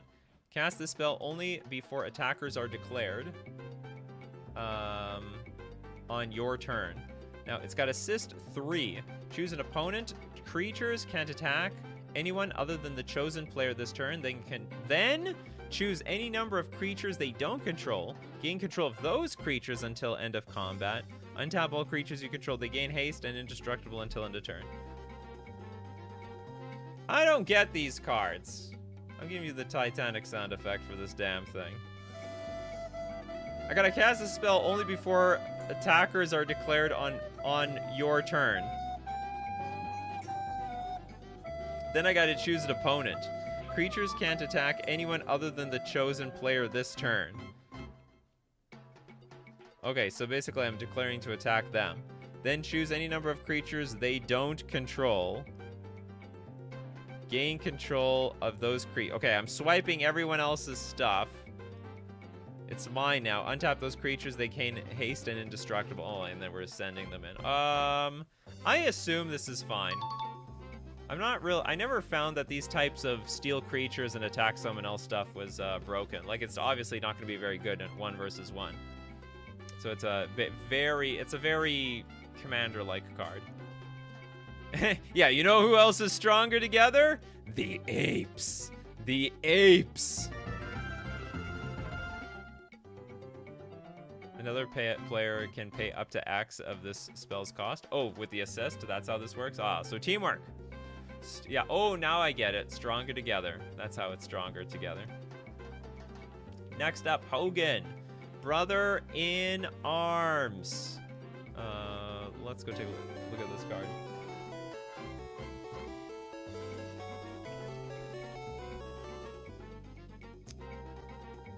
Brother in Arms, black 1 generic enchantment. Tap target creature you control. Then tap a creature each opponent controls. Oh, we're not done. We're not done. Sorry about that. Where should I go here? Here, let's listen. Here's Zora's Domains. Beautiful. Okay, so we tap a creature we control, then tap a creature each opponent controls. Creatures tapped this way cannot activate abilities and do not untap their controller's untap step as long as Brother in Arms is on the battlefield. What? Tap target creature you control. Creatures tap this way. Oh, so they can't. So the creature we tap can't untap. And they also don't untap. Creatures tap this way cannot activate abilities and do not untap during the untap step. So my stuff is tapped down. Your stuff is tapped down. I can't tell if this is good or bad. I mean, obviously it's okay. No, so I can't tell if this is good or broken. Watch its legs. Do you mean arms? Sigram the daft to Furdick the dumb. It seems fair until you're up against a token deck. And then they're just like, all right, tap all your crap down. And even if you kill the tokens, like, it means nothing. You have to get rid of the Brothers in Arms. Yeah, I'm thinking very, very strong in the token deck. You think this card is nothing until they break 1,000,000 tokens. Your stuff does not untap. The stuff remains tapped for as long as Brothers in Arms is on the battlefield. 2 mana, nothing can untap anymore. Seems really annoying. I know! But it's not, like, again, you destroy this, and it's nothing. And by the way, you have to build a token deck to make the best use out of this. Or you need to have more creatures than your opponents. And your creatures tap and are useless too. So I'm gonna give it a pass. Potentially this is busted. Potentially. Potentially. Okay, next up. Let's take one from Ben. Hey, the Dread of the Elder Gloom. All right, let's take the Dread of the Elder Gloom.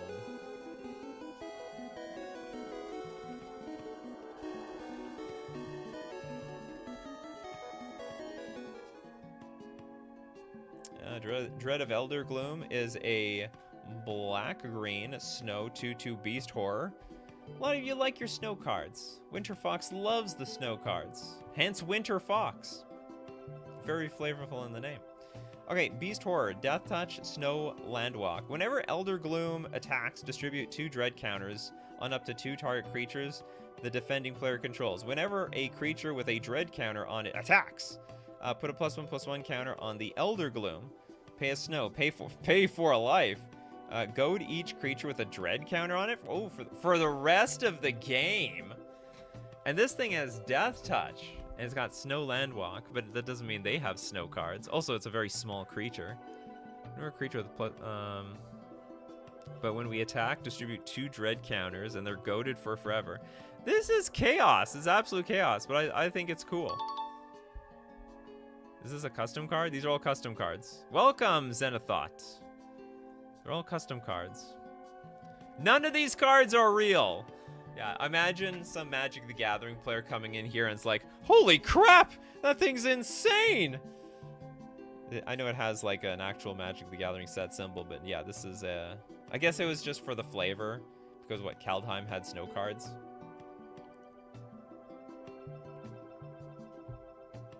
10 out of 10 art. Looks like a Tarmogoyf that's wearing the antlers of, I don't know, a beast or something like that.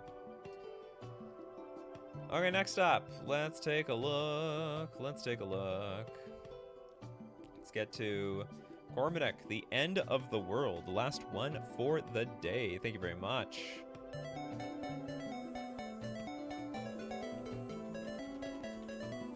Oops, I'm looking up the last one of the day. It's the end of the world. As Cormac knows it. Black, black, white, white, 3 generic, legendary enchantment. During the end step of every turn, destroy all non-land permanents that have a converted mana cost of 4 or less. This effect resolves last if there are other at end of turn effects. This is so unfair! But it's like 7 mana at the same time.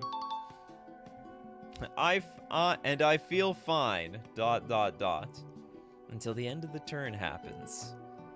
And you're gonna lose everything. Yeah, it had to be really expensive. If it wasn't expensive, this thing was just insanely broken. Okay, Madra has a comment here. In my game, the sirens look like that, hence why I said not be salty over the last time. Would you have played them if they had been merfolk? It depends. It absolutely depends. If the cards are good enough by themselves, I can play them. I've played a lot of non-merfolk cards before, but if they require too much synergy, I would not. Okay, we're gonna close our eyes. We're gonna spin the dice. Where this thing lands, nobody knows. This is from the strong arm person. Good God. We got Grand Warden Zakiria. It's a black, white, blue, 4 generic, 3/6 creepy human spirit. Reach Menace Ward X, where X is the number of tap creatures your opponents control. Tap creatures your opponents control don't untap during their untap steps. This is just insane. Whenever a creature an opponent controls enters, create a chain artifact token with pay 1. Tap, sack, tap, target non-land permanent and opponent controls. Broken. Even at like 7, I think at 7 mana, this is insane. I think this just does too 10. I think it does a lot. These chains weigh us all, says Zakiria. I have no idea how you make this fair. Maybe I'm wrong. You know, honestly, so many commander cards look like this now. Maybe I am absolutely dead wrong. Creepy for new subtype. Why has reach? I don't know, because this thing just needs to be more broken than it already is. X, the number of tap creatures opponents control. Interesting. I think it does nothing. I think it does everything. Yeah, it's a human spirit. That's way too strong. Just make copies of chains with artifact copies like Mishra and stuff. Yeah, so Eris is like, I'd print it, but unexplained reach is no, so shred. Oh, so basically we're disqualifying for flavor reasons, huh? Okay, we gotta go find a second card. Oh, we did Ravaging the Fleet. The Fleet! Okay, what's the next one? The Grave Digger. Blood. Meridian as Judge Holden. What is this, the Joker? Red, black, black, 3 generic for a 4/6 human judge. Creatures can't be regenerated. At the beginning of your upkeep, put a -1/-1 counter on each other creature on the battlefield. When Judge Holden leaves the battlefield, exile him and create an emblem with, at the beginning of your upkeep, put a -1/-1 on, I guess, put a -1/-1 counter on each creature you don't control. So regeneration, disqualified. Upkeep, get a -1/-1 counter on each other creature. This is like some weird plague engineer that slowly eats up everything else. This is a cool card. It's slow, honestly. It's like 6 mana. The effect like slowly happens. Slowly over the course of time. Just like the emblem. Is it an emblem? Oh, when Judge Holden leaves the battlefield, exile him. Oh yeah, you get an emblem. So you basically, you didn't really get rid of the judge. The judge is still around here. It's not, but it doesn't kill anything. So like, even if you play a new fresh creature, it just slowly just gets drained, right? It just slowly gets smaller. You have a 7/7 creature with like, it'll die in like 7 turns. Okay, next up. Surefire Selves with End Crystal's Eminence. Thank you very much for that super chat. I appreciate all of you.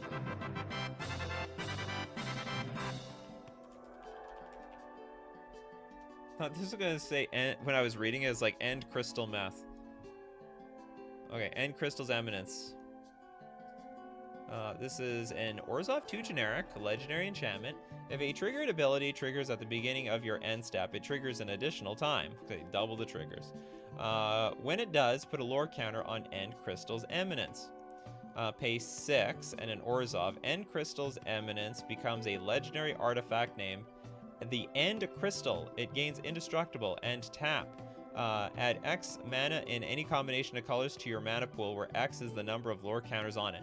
I imagine, like, if anyone plays this, they're just mostly playing it for this first ability, right? Like, who needs it for the second ability? It's not even necessary. I mean, it's like a sweetener, but really, you're just here for triggering triggers at the beginning of your end step. This is an end step triggering card. I think it's okay. It might be unsafe at 3. I don't know. Like, a lot of these cards that double the triggers, they're usually like 4 mana. This one's like a little bit more specific because it's the end step. Like, how many great stuff is there at end step? So maybe it can be relaxed at 3 mana. I have no problem with that. Crowcore Games, Convolution of Nature.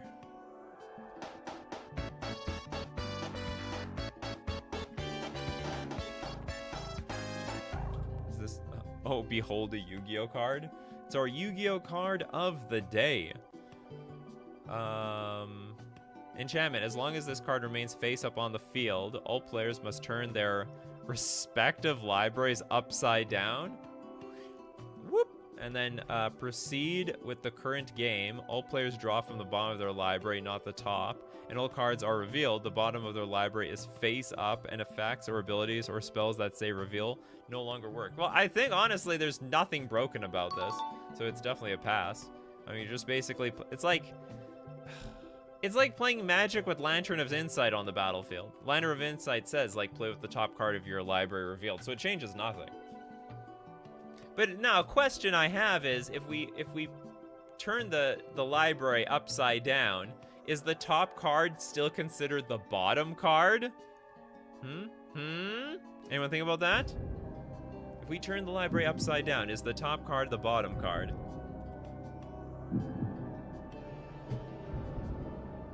Anyhow. Couldn't think of a mana cost? Oh yeah, so like, I think it's fine. I think 0 is fine, or no mana cost is fine. You just have to get it in play with things like Cascade spells, or Cascade, as foretold. Like a true Yu-Gi-Oh card. Costs nothing. In Yu-Gi-Oh, yes, you draw from the you draw the top card. No, but what I'm saying is the top card still considered the top card? That was my question. Winter Fox, the Grand Lotus. Oh, this should be interesting.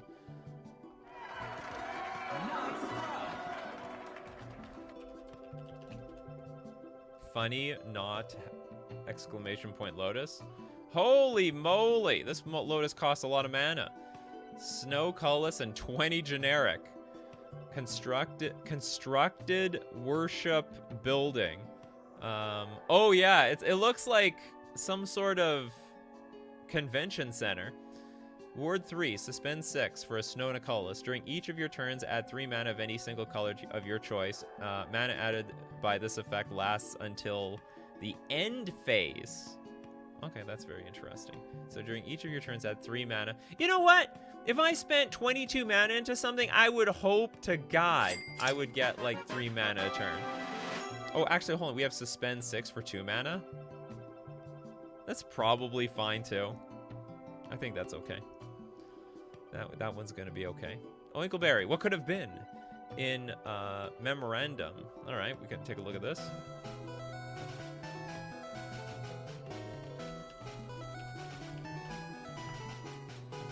Ooh, Nadu, son of Kefnat. Oh, is this literally the originally designed card? Oh no, it's not. This one's Bant.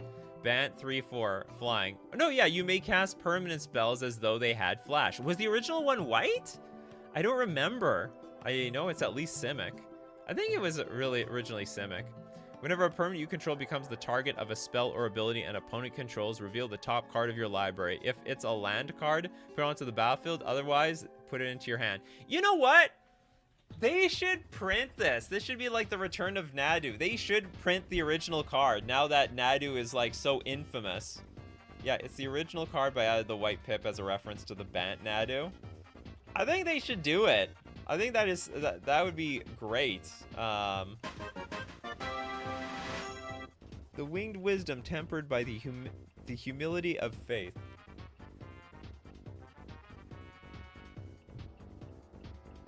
Now that we know what the real Nadu would do. Oh no, but the problem is they stopped doing it because it was like broken for Commander. Yeah, it was broken for the Commander. That or make a Nadu a Planeswalker. Oh yeah, that's true. It's possible. A Planeswalker that let you play things at flash speed for a high cost.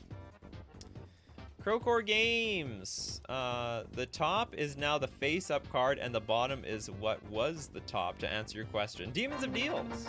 Sorry for the bad wording. Let's make a deal, says the Demons. Black 4 generic 4/4. For a... Yeah, okay, now I get it. I know what you mean now. This doesn't make any sense to me. When Demon of Deals enters, starting with you, each player votes for deal or no deal. If deal wins the vote, each creature with power or toughness 8 or more is exiled, and each player draws a card. If vote is tied or no deal wins the vote, Demon of Deals is sent to the Thera Prison. The Thera Prison is outside the game and cannot be interacted with. This has unnecessary wording. You just say like, if there's no deal, it gets exiled. There doesn't need to be a Thera Prison here. Other than that, it's sort of interesting. How does this triggers? Oh, it's only when it enters the battlefield. It's a weird... Like, the creature is gone no matter what. Oh, no, it's each creature with power and toughness 8 or more, so not this one. Okay, interesting. Somebody's gonna get this reference. But reference, LOL. I don't have no idea what this is referencing at all. Is this SpongeBob? Some sort of kids television. It looks like the style of SpongeBob, but it's not SpongeBob. They were prison as a reference. Oh, I have no idea. Majra, you had one more super chat for your beloved Pedgeman.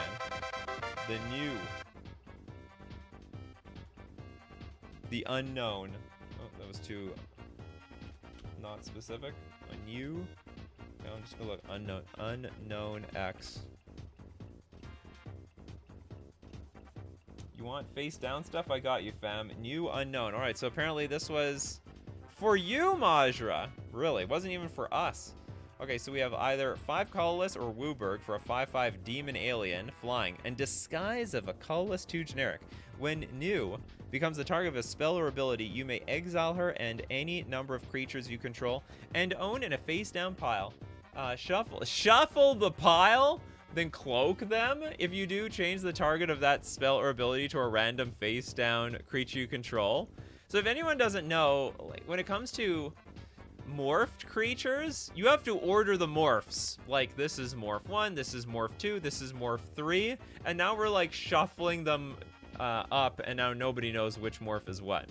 When you or another creature you control is turned face up, shuffle your library, then cloak the top card of your library. I would 100% say this is a print for me. Okay, Wandering picked cards for my Warhammer OCs. Don't have to do all 4. I will do, it's usually $2 per card, so we'll do 2. Actually, we got some donos here from Raruni. So maybe we'll do all 4. We'll cut a few from Raruni here. Okay, cards for my Warhammer. We'll look at all 4 cards. Jamie Sleeper Agent. This is a red-green 2/2 human. At the beginning of your end step, if you control 5 or more Tyrannid creatures, if Jamie Sleeper Agent is not a Tyrannid, it gets +3/+3 and becomes a Tyrannid in addition to its other types. Did you draw that? Hello, good sir. It's time to get to business. We have Kra, the All-Seer. Grixis 4 generic for a 4/4 demon bird. Whenever you cast an instant or sorcery spell, reveal the top of each player's library. You may cast spells from among the revealed cards as long as they share a type with the card in your graveyard. So like basically at this, if you have 7 mana, you'll cast anything. At your end step, if exactly 9 mana was spent to cast spells this turn, Kra the All-Seer gains. When this creature deals combat damage to a player, that player loses the game until the end of your turn. How can you lose the game until the end of your turn? No, I understand. The ability only lasts until end of turn. I have no idea if this is too strong or not. It's 7 mana, but then you place instants and sorceries, and you can play off the top of your opponent's deck. And probably by this point, you can just play anything. You can play cards for free.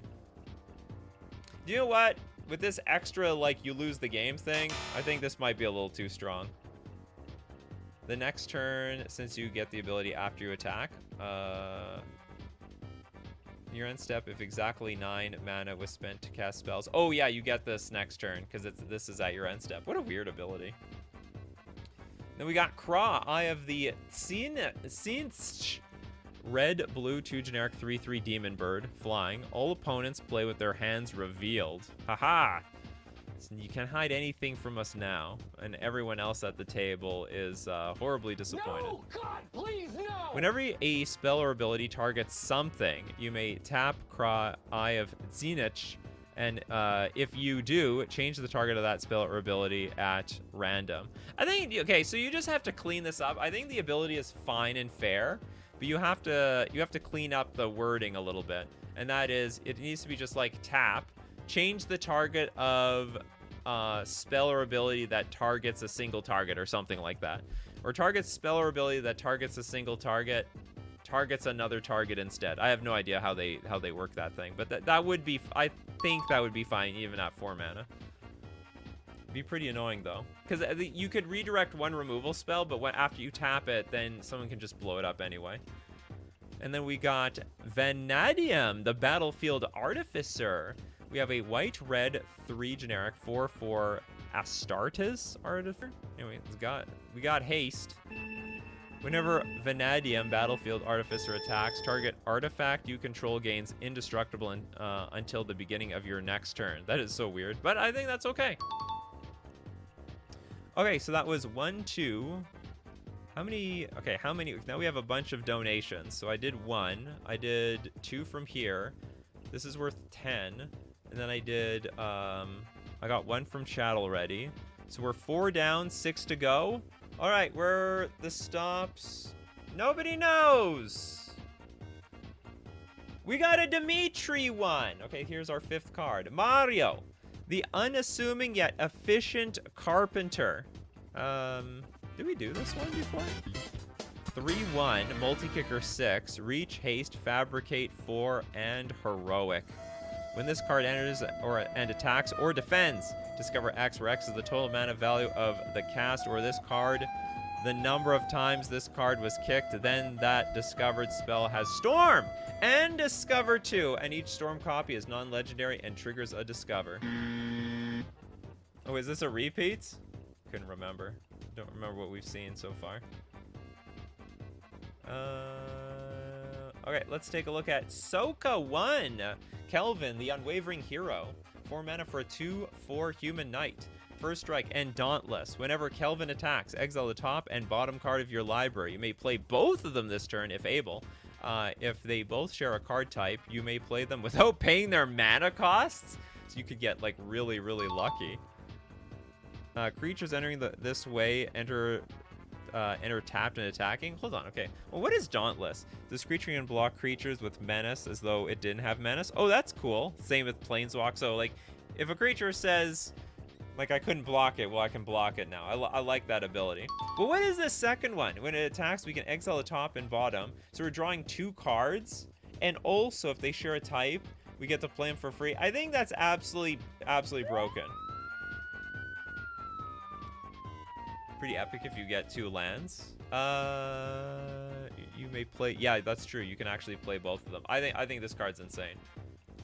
I think the luck factor of getting 2 of them. So you're basically drawing 2 cards.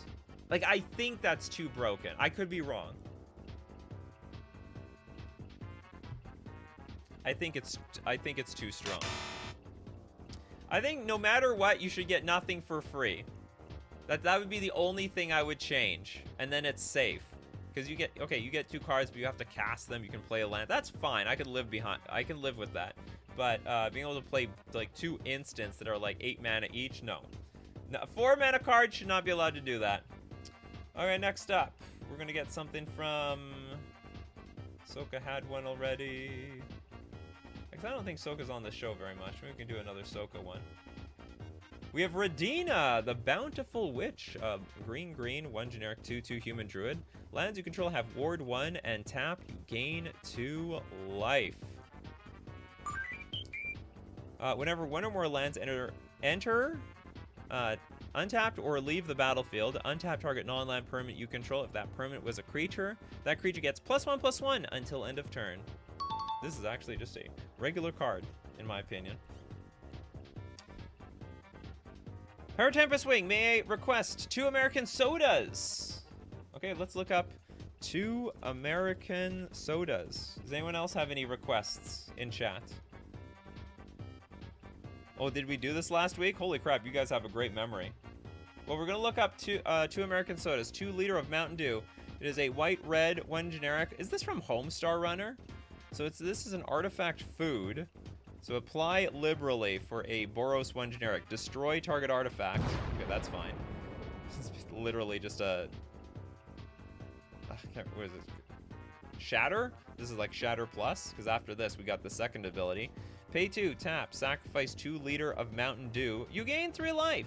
When you sacrifice 2 liter of Mountain Dew, up to 1 target creature you control gains haste and vigilance until end of turn. I think this is okay. The damn... We got Mountain Dew around here. What about the Dr. Pepper?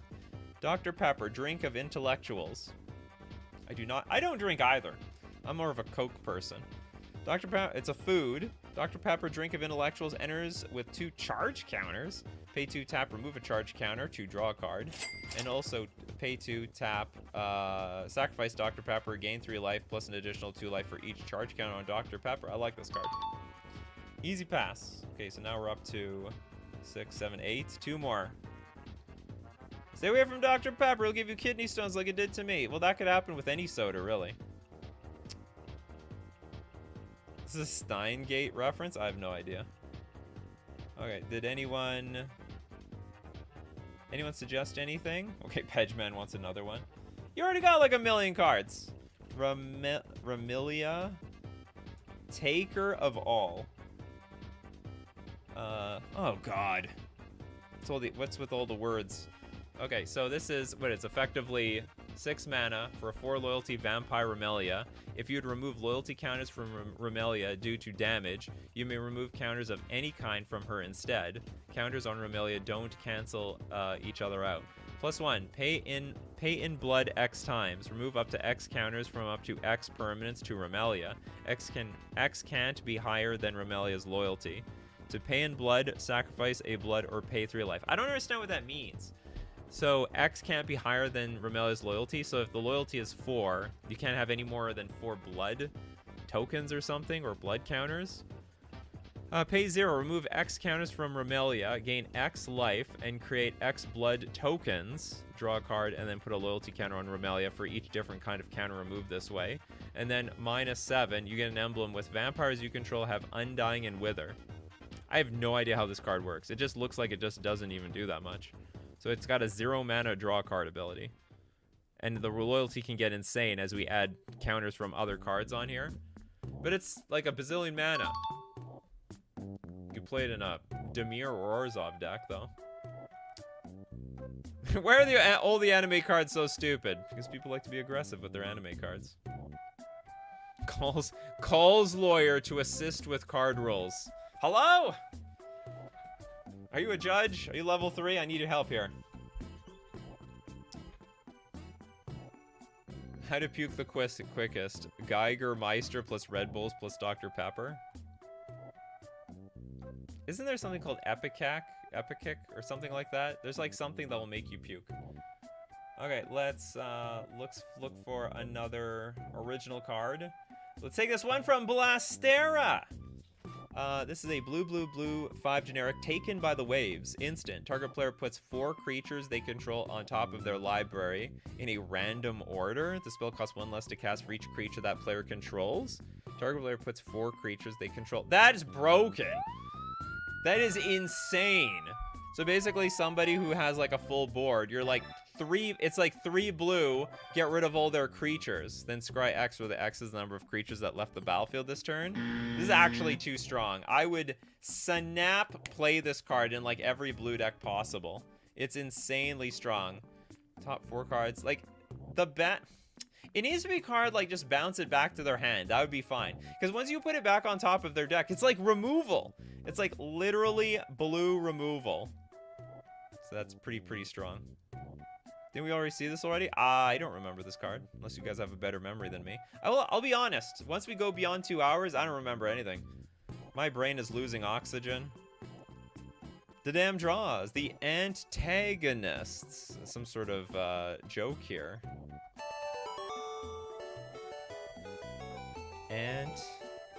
Antagonists.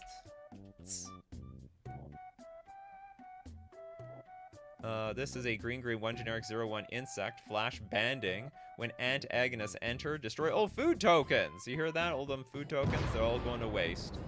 Oh, I get it. The ants, and they're being antagonists. They're the villains in this show. Man, they have an ant problem. They're just really taken over by storm. So create a 0/1 ant creature token for each food token destroyed this way with banding, and when this creature enters, it gets +1/+1. It gets a +1/+1 counter for each other ant creature token on the battlefield. What? That can't be. So when this creature enters, so we get a 0/1 ant for each token. Destroy all food tokens. So this only works if you have food. Okay. It sounds broken, but I guess there might be some way to give your opponents food, put this thing in play, blow everything up, and then you have these giant ants around here. You'll have ants in your pants. Okay, Crowcore Games with Demigra. Repost for ease of search.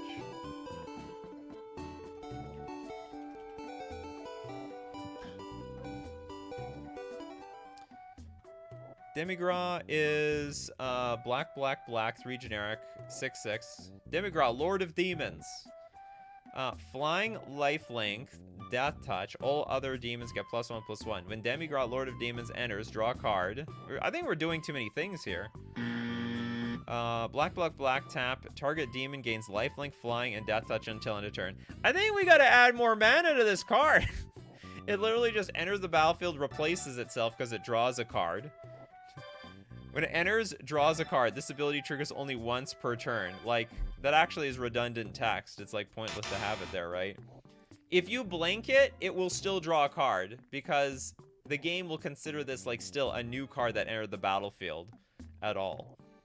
So maybe, I don't know, I guess this is like more of a flavor win. It's pretty easy. If you just add like 3 more generic mana and this probably is fine. What's Dragon Ball? This seems alright. I actually don't, I think this card's insane. I think this card is very strong.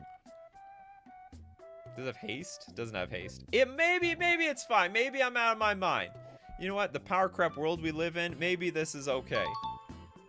It's Grizzlebrand inspired. Well, I guess it's close to it. It's like mini Grizzlebrand. 2.5 hours and still going. The super chest must be strong with this one. It is, but we have run amiss, or we have now run out. And all the good things must come to an end for this week. All right, that's it for all our custom Magic the Gathering cards. Thanks for joining me today. As usual, if you want to be part of the show, you got to be here 3 p.m. Central Standard Time. Thanks to everyone who supports the show. If you're a patron on Patreon, a member on YouTube, or you Super Chat to be part of the show, or Super Chat so other people are part of the show. So, and thank you so much, Coffee Crew, for being here. Without your comments, without your support, without your custom cards, we'd have nothing. A huge thanks to Eris. We got Crowcore Games, Hugh, PM, The Jaded, Benjamin Berkeley, Tom Squire, Steve Cooper, Danny. We've got Tiger, Bell, Oinkleberry. Thanks so much for your cards, Oinkleberry. The Dam Draws, Dimitri, of course, Toilet Duck, Nikachu, wasted freaking for the did we waste for the donos? Well, maybe some people didn't see those donos.